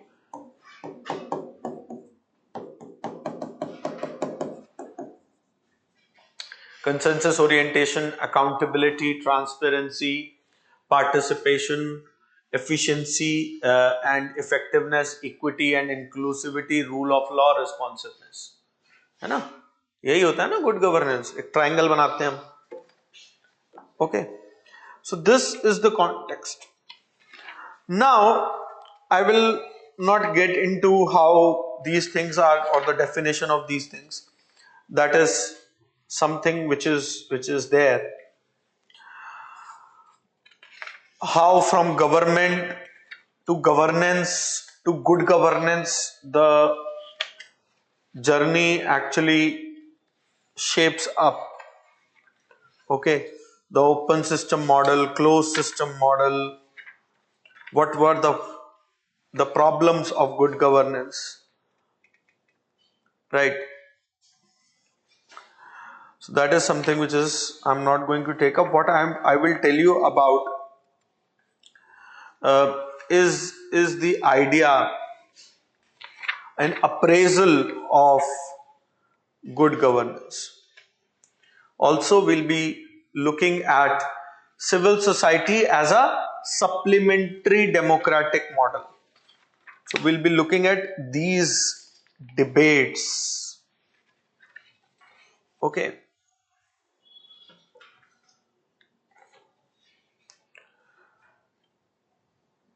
You see, first let us take the role of civil society and assess it vis-a-vis the democratic ethos or the democratic model.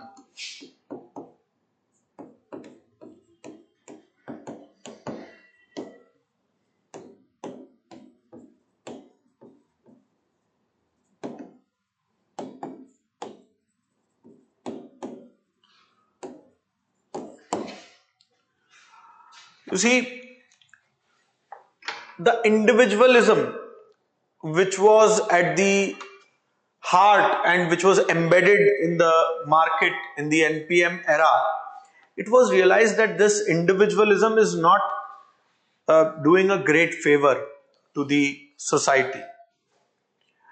And hence, as NPM matures, the idea of not individualism but collectivism comes into the picture.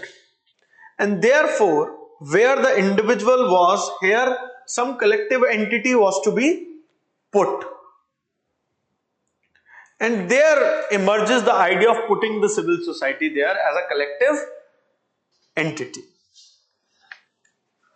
So civil society, you see, is distinct from the conventional political sphere. Self-organized, yeah, right, group of citizens, etc. So they enjoy the autonomy from the state. Okay. They further non-political relationships and behavioral patterns between other independent actors which are there. Markets are driven by profit, right? And the state was being labeled as inefficient and unresponsive. And therefore, there were notions that this civil society has emerged as a supplementary democratic agent. Because the democratic space, market was profit driven, not democratic. Government was inefficient, and hence the civil society acquires a central stage because they were participatory, flexible, less bureaucratic, cost effective. Their reach and penetration with people was great. And hence they help in shaping up the democracy. It is this civil society which is a reservoir of political, economic, cultural and moral resources to keep a check on the processes of the state. Also, the greater the diversity of the civil society, the greater the diversity of the civil society. It ensures that the state does not become a captive tool of a few groups.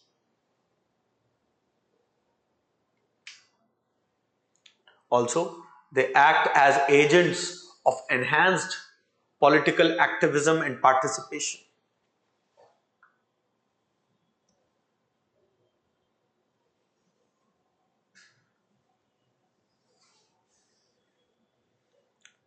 It can become as a funnel to recruit new political leadership. So civil society, as we see its growth,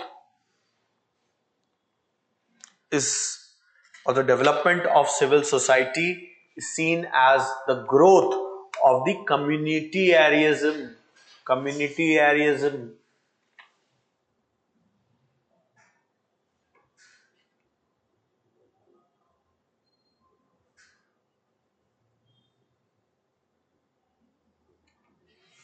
So this idea of community actually makes the state and the market more responsive to the civil society.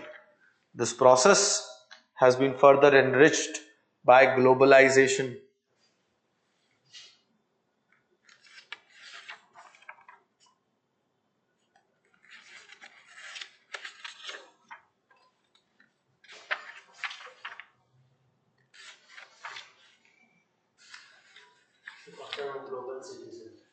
Global citizen, global good, all those things are there.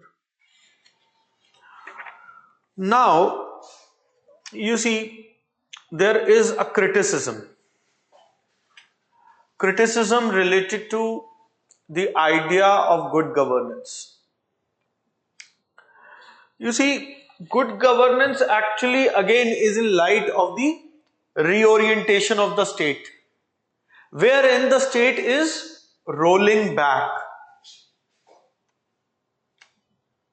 Okay? While the NPM dictates that a realignment of sort happens vis-a-vis the state, market, governance paradigm, etc. And the idea of good governance and NPM are regarded as mutually supportive so that more efficient public service delivery can happen.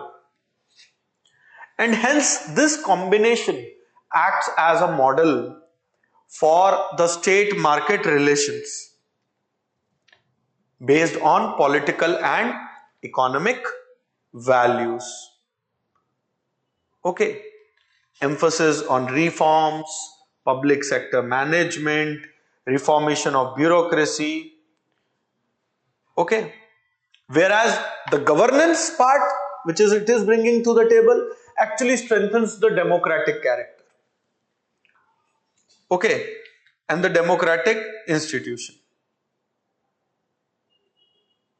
So while the initial reforms were actually looking at the liberalization, stabilization from the economic point of view, the second generation reforms were actually looking at strengthening the governance part of it.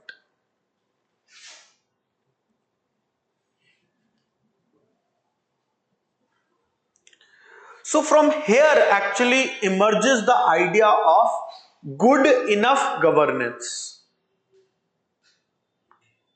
Good enough governance. That governance in a reasonable manner. While we see this governance being linked to the development assistance, the good enough idea can be delinked from the developmental assistance, developmental aid, etc. Also, we see that the development partnerships which are being forged and have been forged in the NPM era or in the spirit of NPM and good governance, they have shown mixed results. While the idea is collaboration amongst the various governments, if we look at the international levels, but also the idea is collaboration is yielding to what?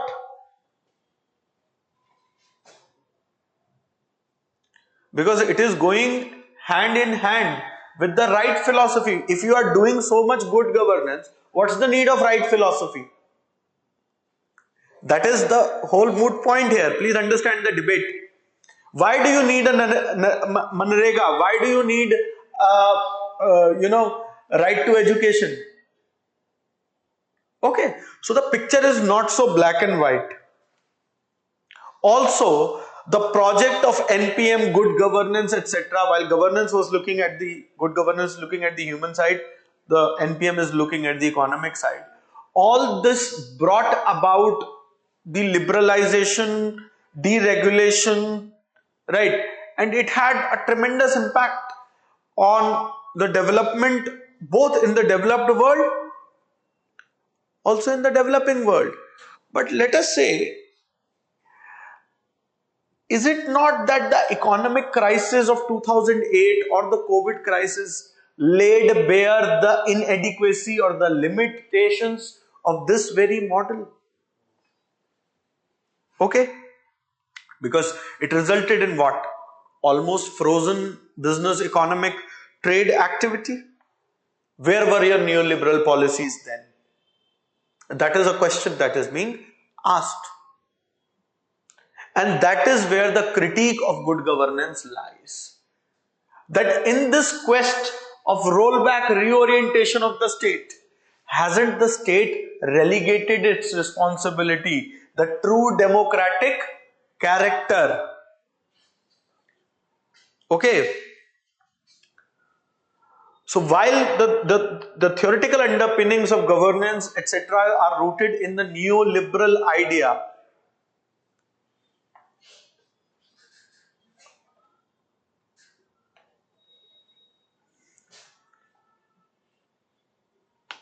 and therefore you see globally there are efforts to redesign the 8 conditionalities, redesign the citizen administration, citizen government synergy models, so that the ills of this, or the limitations rather, not the ills of this governance, can be countered. Okay ji, understood? Understood so far? Okay.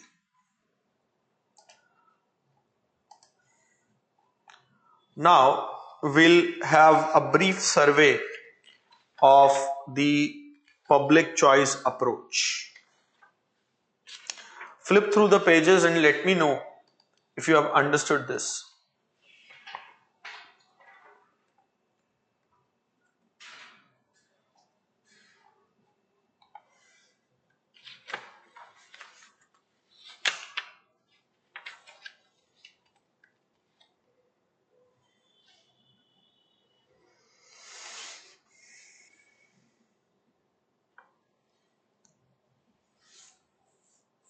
Okay, so herein lie the roots wherein we talk about Dendart and Dendart critical theory.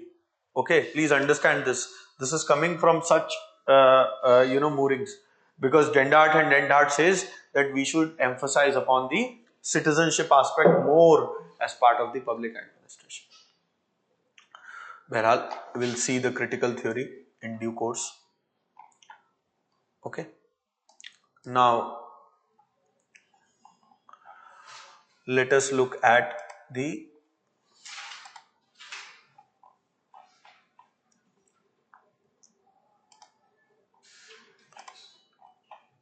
public choice approach.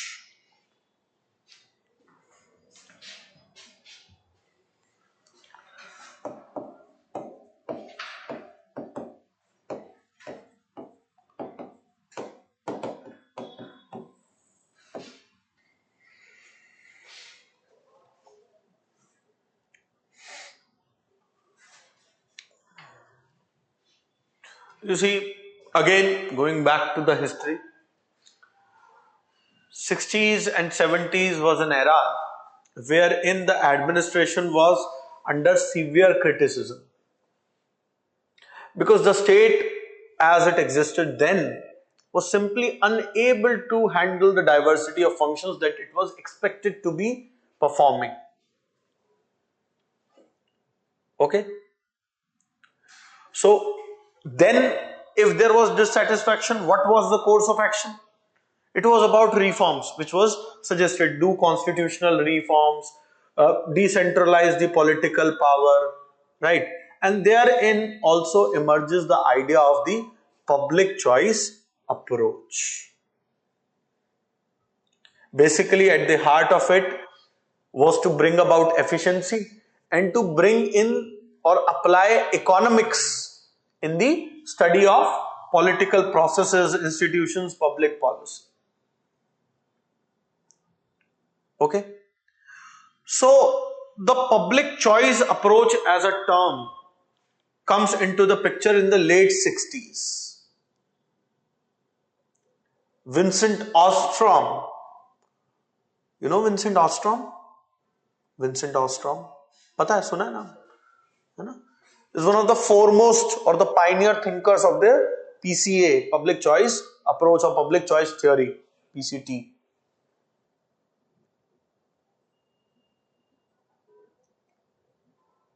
Okay.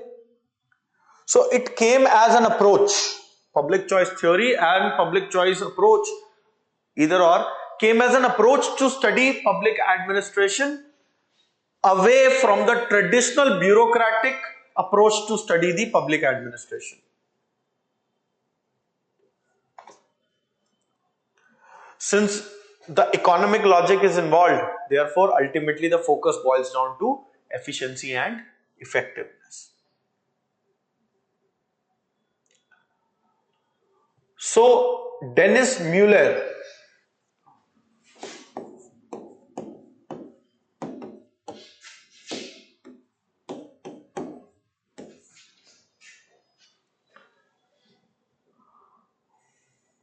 Mueller,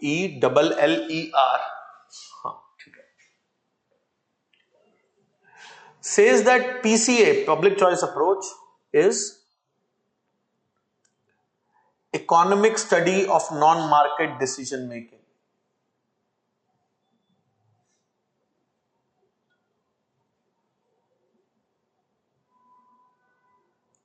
So you see, whenever you see public choice approach and we are looking at the political science or the politics from the economic lens, so the subject matter will remain of the politics only.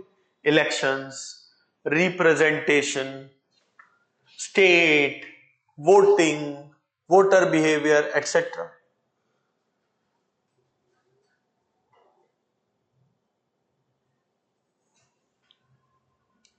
So PCA, because the name suggests public choice, it favors democratic administration. It favors democratic administration. At the core of it, what public administration should be doing? Public administration should be giving the people what they want. That is all about public choice. So whenever you are looking at public choice approach, you are looking at the processes, mechanisms, how people actually communicate and reflect their choices and preferences, and how these choices can be widened. In elections, what people demanded for elections. नहीं, गलत तरीके से.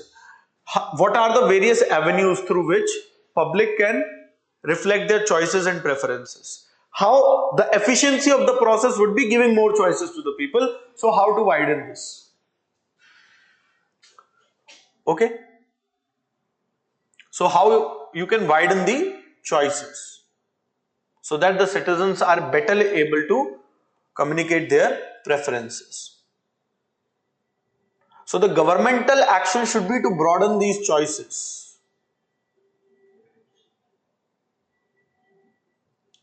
At the core of it, this approach thinks that every individual is actually looking at self-interest and is actually looking at maximizing that self-interest. Therefore, a rational person. Okay. But when you apply this aspect to the government and bureaucracy, The politicians and the bureaucrats actually do not act out of benevolence or that they have a public interest in mind, but rather to maximize their self-interest. Okay? So the institution building and all those things that are what? Own prestige, own interest, own power. It is not doing for public, they say. Also, the approach thinks that these individuals are self-regarding, egoistic, and maximize their benefit.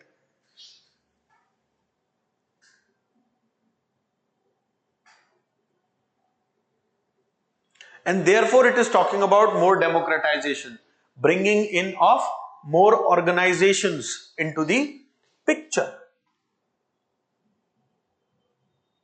And that is where it is situating the public administration. Like I said, widening the choices.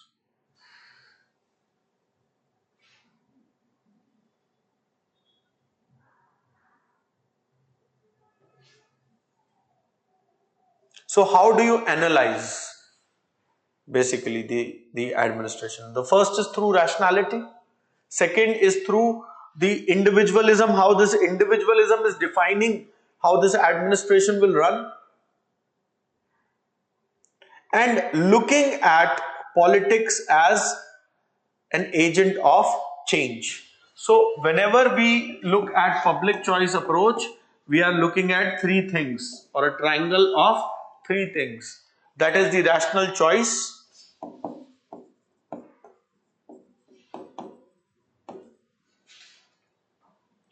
methodological individualism,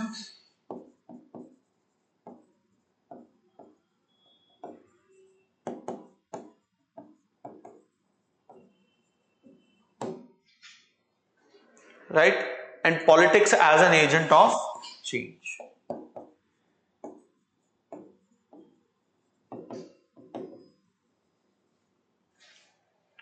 And politics as an agent of change. So, it is an anti-bureaucratic approach. It is actually looking at bureaucracy as an absolute evil.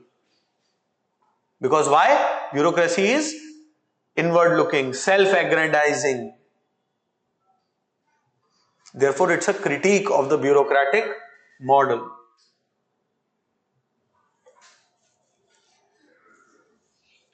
It is talking about institutional pluralism. That means plurality of institutions, agencies.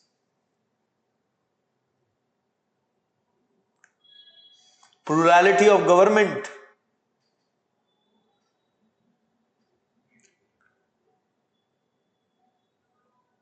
Democratic decision making, decentralization, popular participation in administration, competition, privatization, contracting out.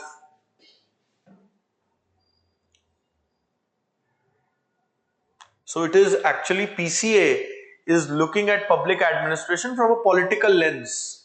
It is situating public administration within the domain of the politics.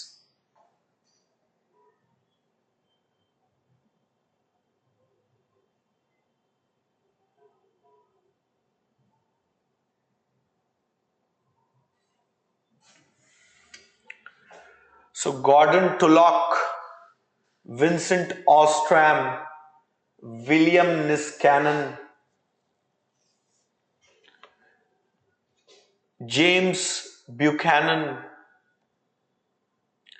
Patrick Dunleavy, all of them are the proponents of public choice.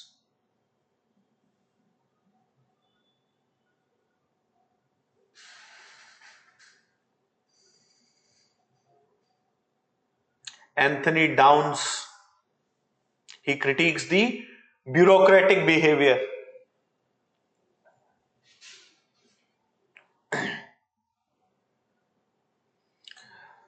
Okay, so do a homework. I have given you these names on the public choice approach, from Onstram to Downs, etc.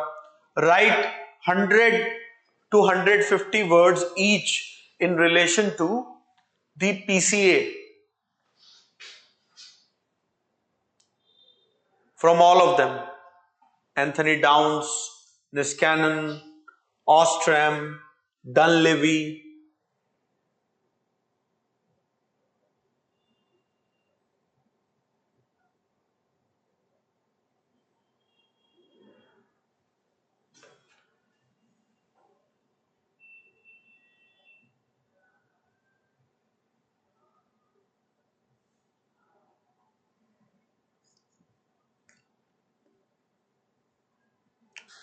Understood? कर लोगे? हो जाएगा? हाँ जी. Friends watching online, understood?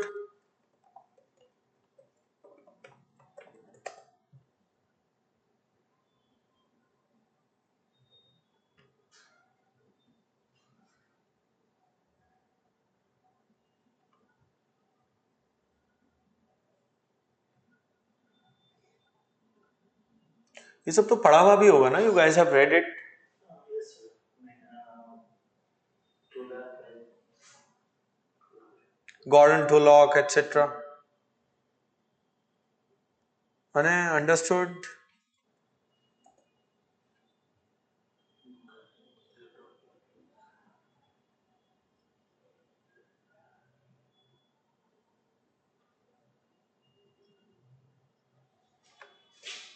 Okay. Public choice, new public service, public value management, governance, good governance, civil society taken care of. Bureaucracy, and another short note on the bureaucracy and democracy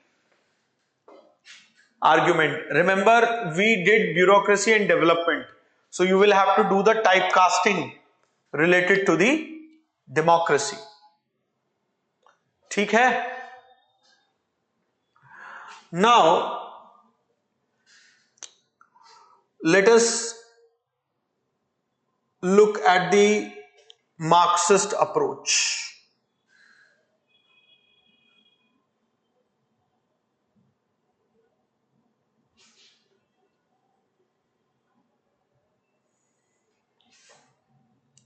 Marxist क्या कहेंगे? Marxist will say all of the people who have the control over the resources are thugs.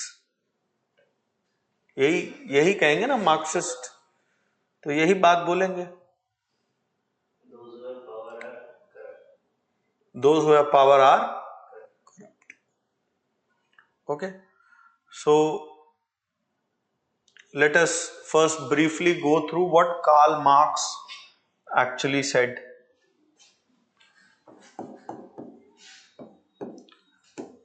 So I will not take up Marx again in Thinkers. Okay.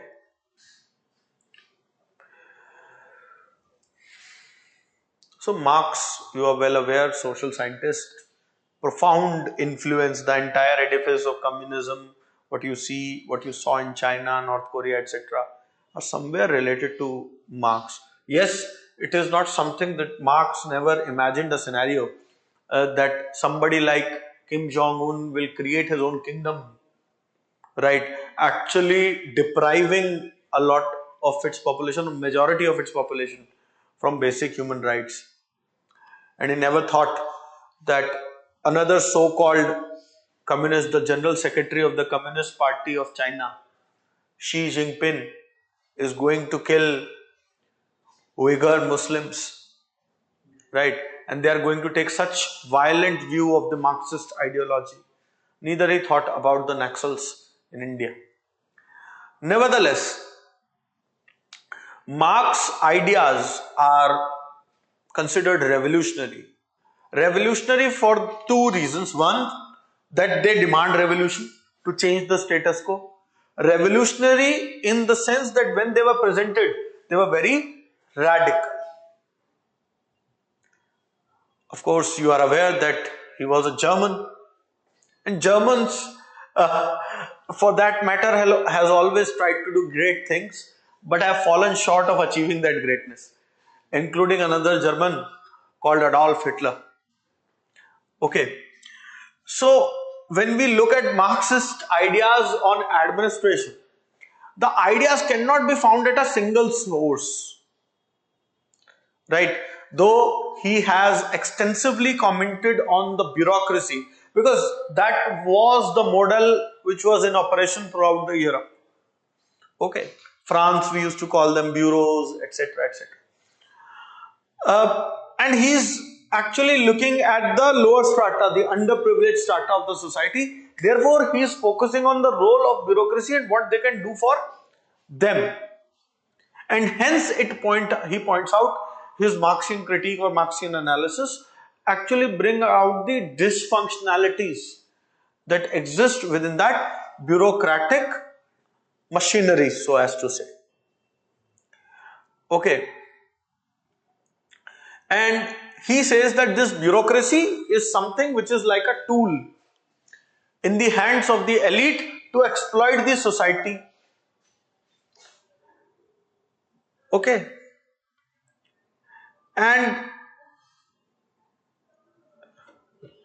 therefore, he links the coming up of bureaucracy with the rise in capitalism and with the concentration of wealth and power, and bureaucracy as an instrument.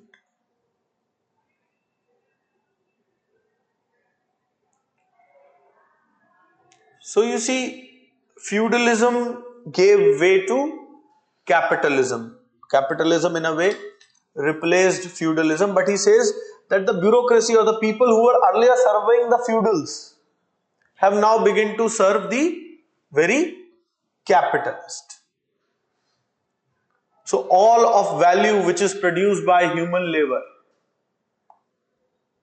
all of the values produced by human labor, however, workers receive only a small portion of that value, and most of it is cornered by the capitalist, and hence this relationship is exploitative. And the governmental bureaucracy actually aid and abets that.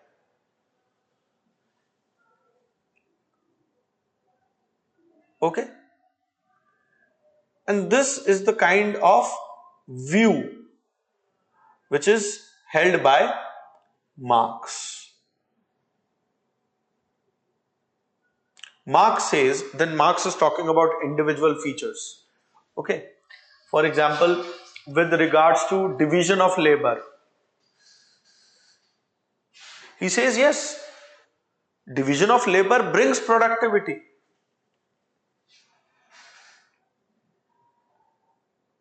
Okay? But he says, it overlooks the difference between intellectual and material activity. The bureaucrats only perform the intellectual activity, whereas the hard labor is performed by, or the material activity is performed by the worker class. So therefore, all the hard work is done by worker class. I mean, you can say, na, aisa kar do, aisa hona chahiye, it should be like this, it should be like that. But who does it? Okay. But the gains of the productivity are cornered by bureaucrats. And what happens? The higher this worker class becomes productive, the unemployment for this worker class will rise, because one person will be able to do multiple tasks.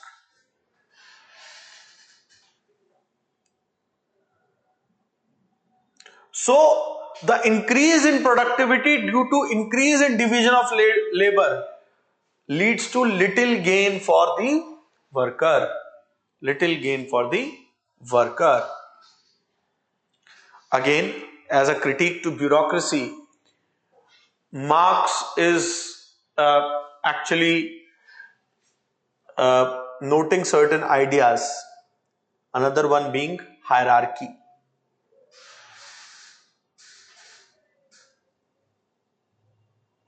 So Hegel, who was a supporter of the Weberian analysis, says that hierarchy actually prevents arbitrary domination. Whereas Marx says that it leads to inevitable sins, because it leads to protection by the senior or the superordinate of the subordinate. It's like, understand, if any official commits something wrong, okay, he is protected by the system. But the moment he points out something which is wrong with the system, he is immediately hounded.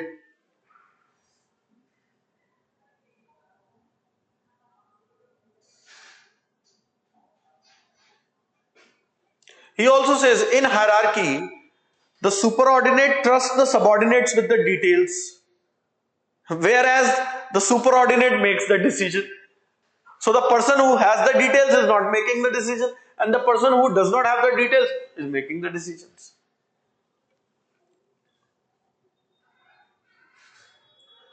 Okay. So this in general we can say is the Marxian view. Right. I am not getting into specific. The Marxian critique of bureaucracy is very much in the syllabus. I just wanted to touch upon it. Okay. Next, let me look at the Marxian approach.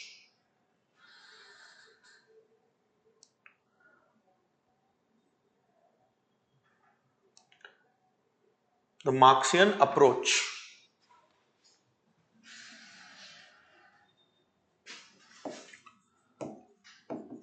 So you see, the basic assumption or the basic core of the Marxian philosophy will remain the same. My interest is to actually look at the neo-Marxist idea, because that is less touched upon. So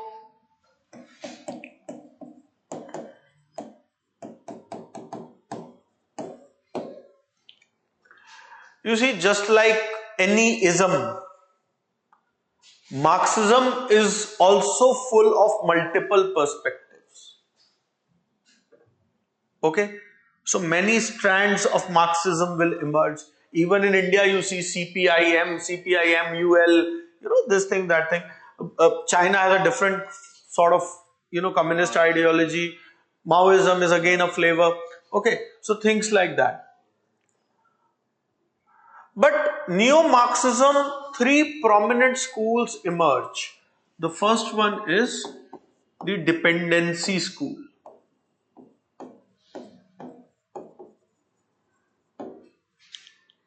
The dependency school.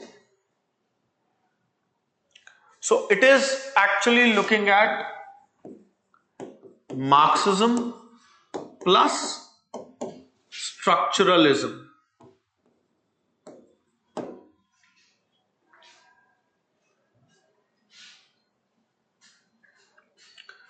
So Marxist ideologues have used the idea of dependency to study the relationship between the developed capitalist and low income underdeveloped societies or states, and to study the process of development.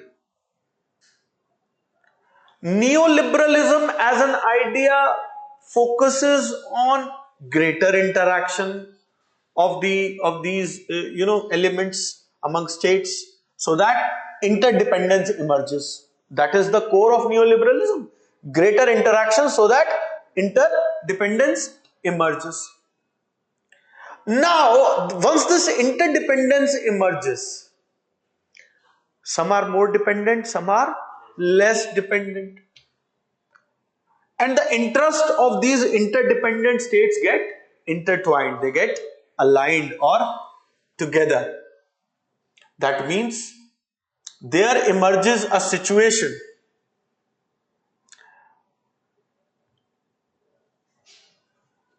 the interests of one state, and if they are positively aligned, one cannot develop at the cost of other.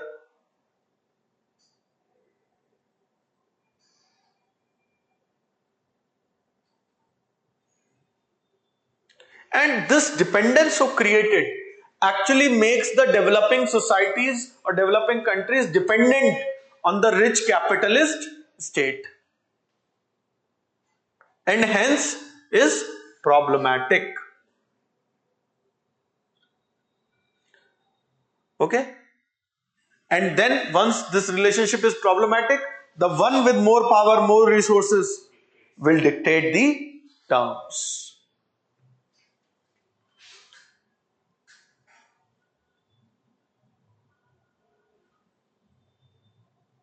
Okay? Then another school in the neoliberal thought, in the neo-Marxist thought, is of Gramsci. Read about it? Gramsci नहीं पढ़ा? हाँ जी. Friends watching online, have you read about Gramsci?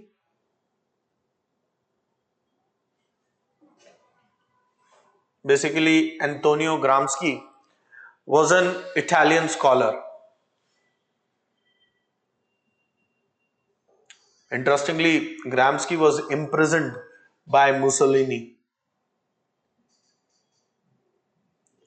He actually studies that how and why revolutions succeeded in agrarian societies like Russia and not in the capitalist societies as has originally been predicted by Karl Marx. Understood? You see, the Tsarist Russia under last was the Tsar Nicholas, right? 1917, Russian Revolution, Lenin, etc. Russia was primarily an agrarian society. It is after the USSR gets established and the Russian monarchy gets abolished.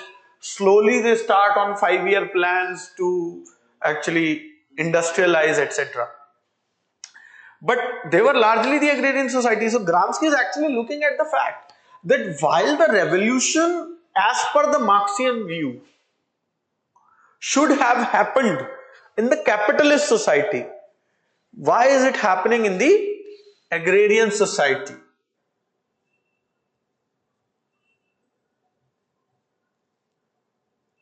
He saw certain, so this is Gramsci's critique of Marx also, and that is why neo-Marxist, because he's taking some elements and rejecting some. So Gramsci actually looks at, and he says that what a fundamental division, and when we are looking at West, here we are not looking at America, we are looking at Gramsci's worldview, wherein we are looking at Europe. So in Europe, the notion of the continental Europe, much of the continental Europe, the notion of civil society was very strong. Whereas in Russia, the state was strong, but the civil society was weak. And this civil society acted as a safety valve in Western culture to tame the revolutionary spirits. ऐसा नहीं है friends that there was no talk. There was a whole Cambridge, which is in intelligence circles referred as Cambridge, cohort, which was, thinking, which was leaning on communist lines. But it never led to the precipitation to a stage where revolutions would happen in Western Europe. Okay. So, civil society was responsible to prevent the revolution in the capitalist Western Europe. So Gramsci actually moves away from the classical orthodox Marxian view to assert that there should be relative autonomy of the state.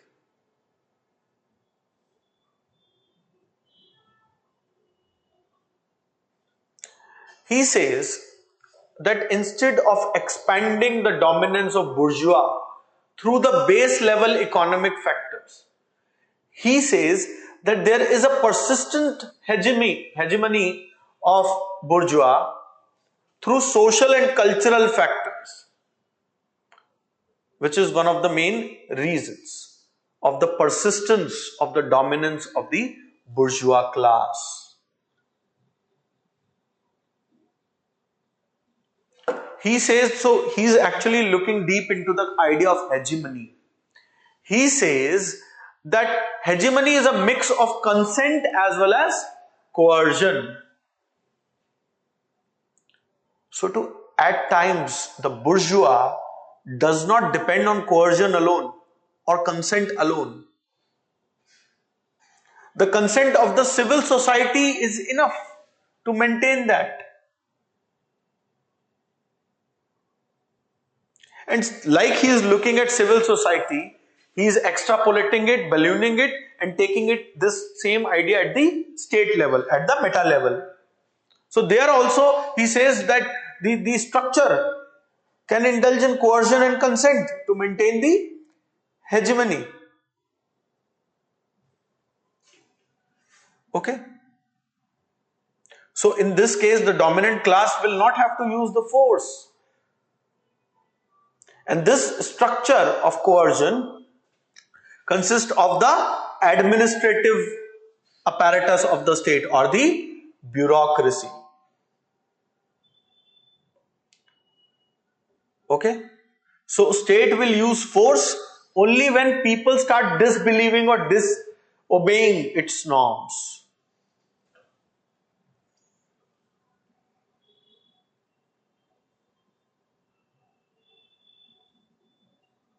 So you see, now you take Gramsci's approach and see how the world order is shaping up. Isn't the same thing which is happening? No coercion. No coercion, but the world actually deciding something that this is good. There can be views about it, right? Russian invasion of Ukraine is bad, but Israeli invasion on the humanitarian grounds, basically. I'm not looking at the causes, the geopolitics, the terrorist attack. I'm not looking at that. I'm looking at the collateral damage that is happening, simply. All eyes were on Rafah, all eyes were on Kyiv, but where in 1971 when Nixon and this guy Henry Kissinger, they were actually chit chatting and having a good laugh about around 1 billion Bangladeshis being exploited. So he says that it is not always coercion, it is the indirect method by consent as well, that things actually move and shape up the world order. And that is where the hegemony takes the form of dominance or class rule. Look at the cartoons that come up in New York Times when India launches Chandrayaan. Okay. So that is largely about Gramsci. Okay. Next we have the critical theory. So we'll take up critical theory in the next session. Okay. So what is third school? The third school is the critical theory itself. So we'll take up the critical theory. And Marxist approach we have taken. Inter-theoretical linkages have been done. Anti-ideology and anti-Eurocentric approach is nothing but something which is against the prevailing ideology. It is not to be used much. It is just that you need to understand, imbibe that as part of your consciousness.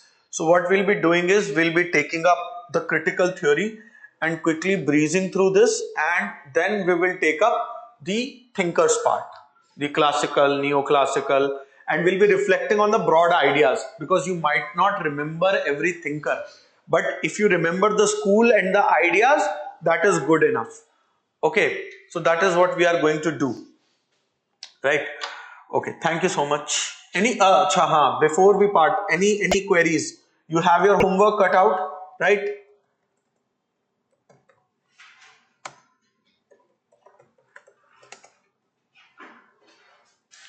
Any queries?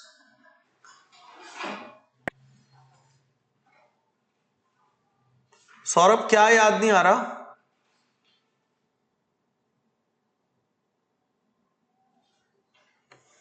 What is it that you are forgetting, Saurabh?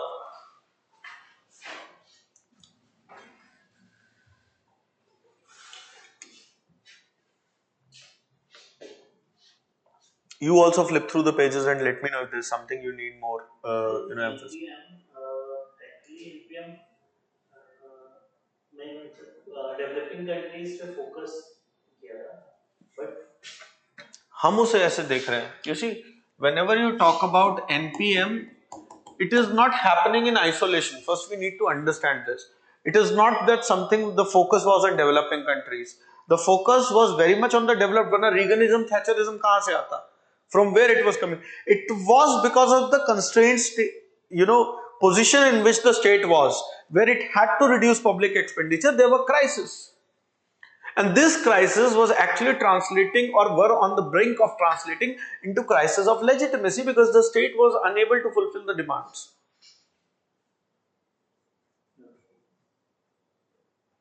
So because एक guidance में is unless reconciled with local ecology, universal formula of administrative reforms, so based on Western concepts are unwilling to work in developing nations.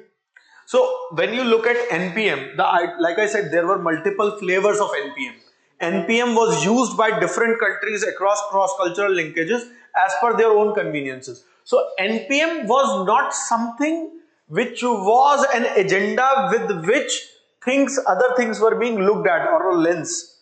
It was something which is an ideology based on economic rationale where you need to reduce. So it manifested differently in different geographies. But there were certain core tenets like decentralization, right? Democratization, focus on economy, the whole philosophy of the state, the rollback, the steering part. So that is which is common. Okay, it manifested in developing countries in a different manner, somewhat different manner.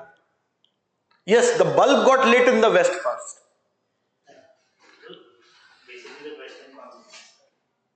Okay. ठीक है. Thank you.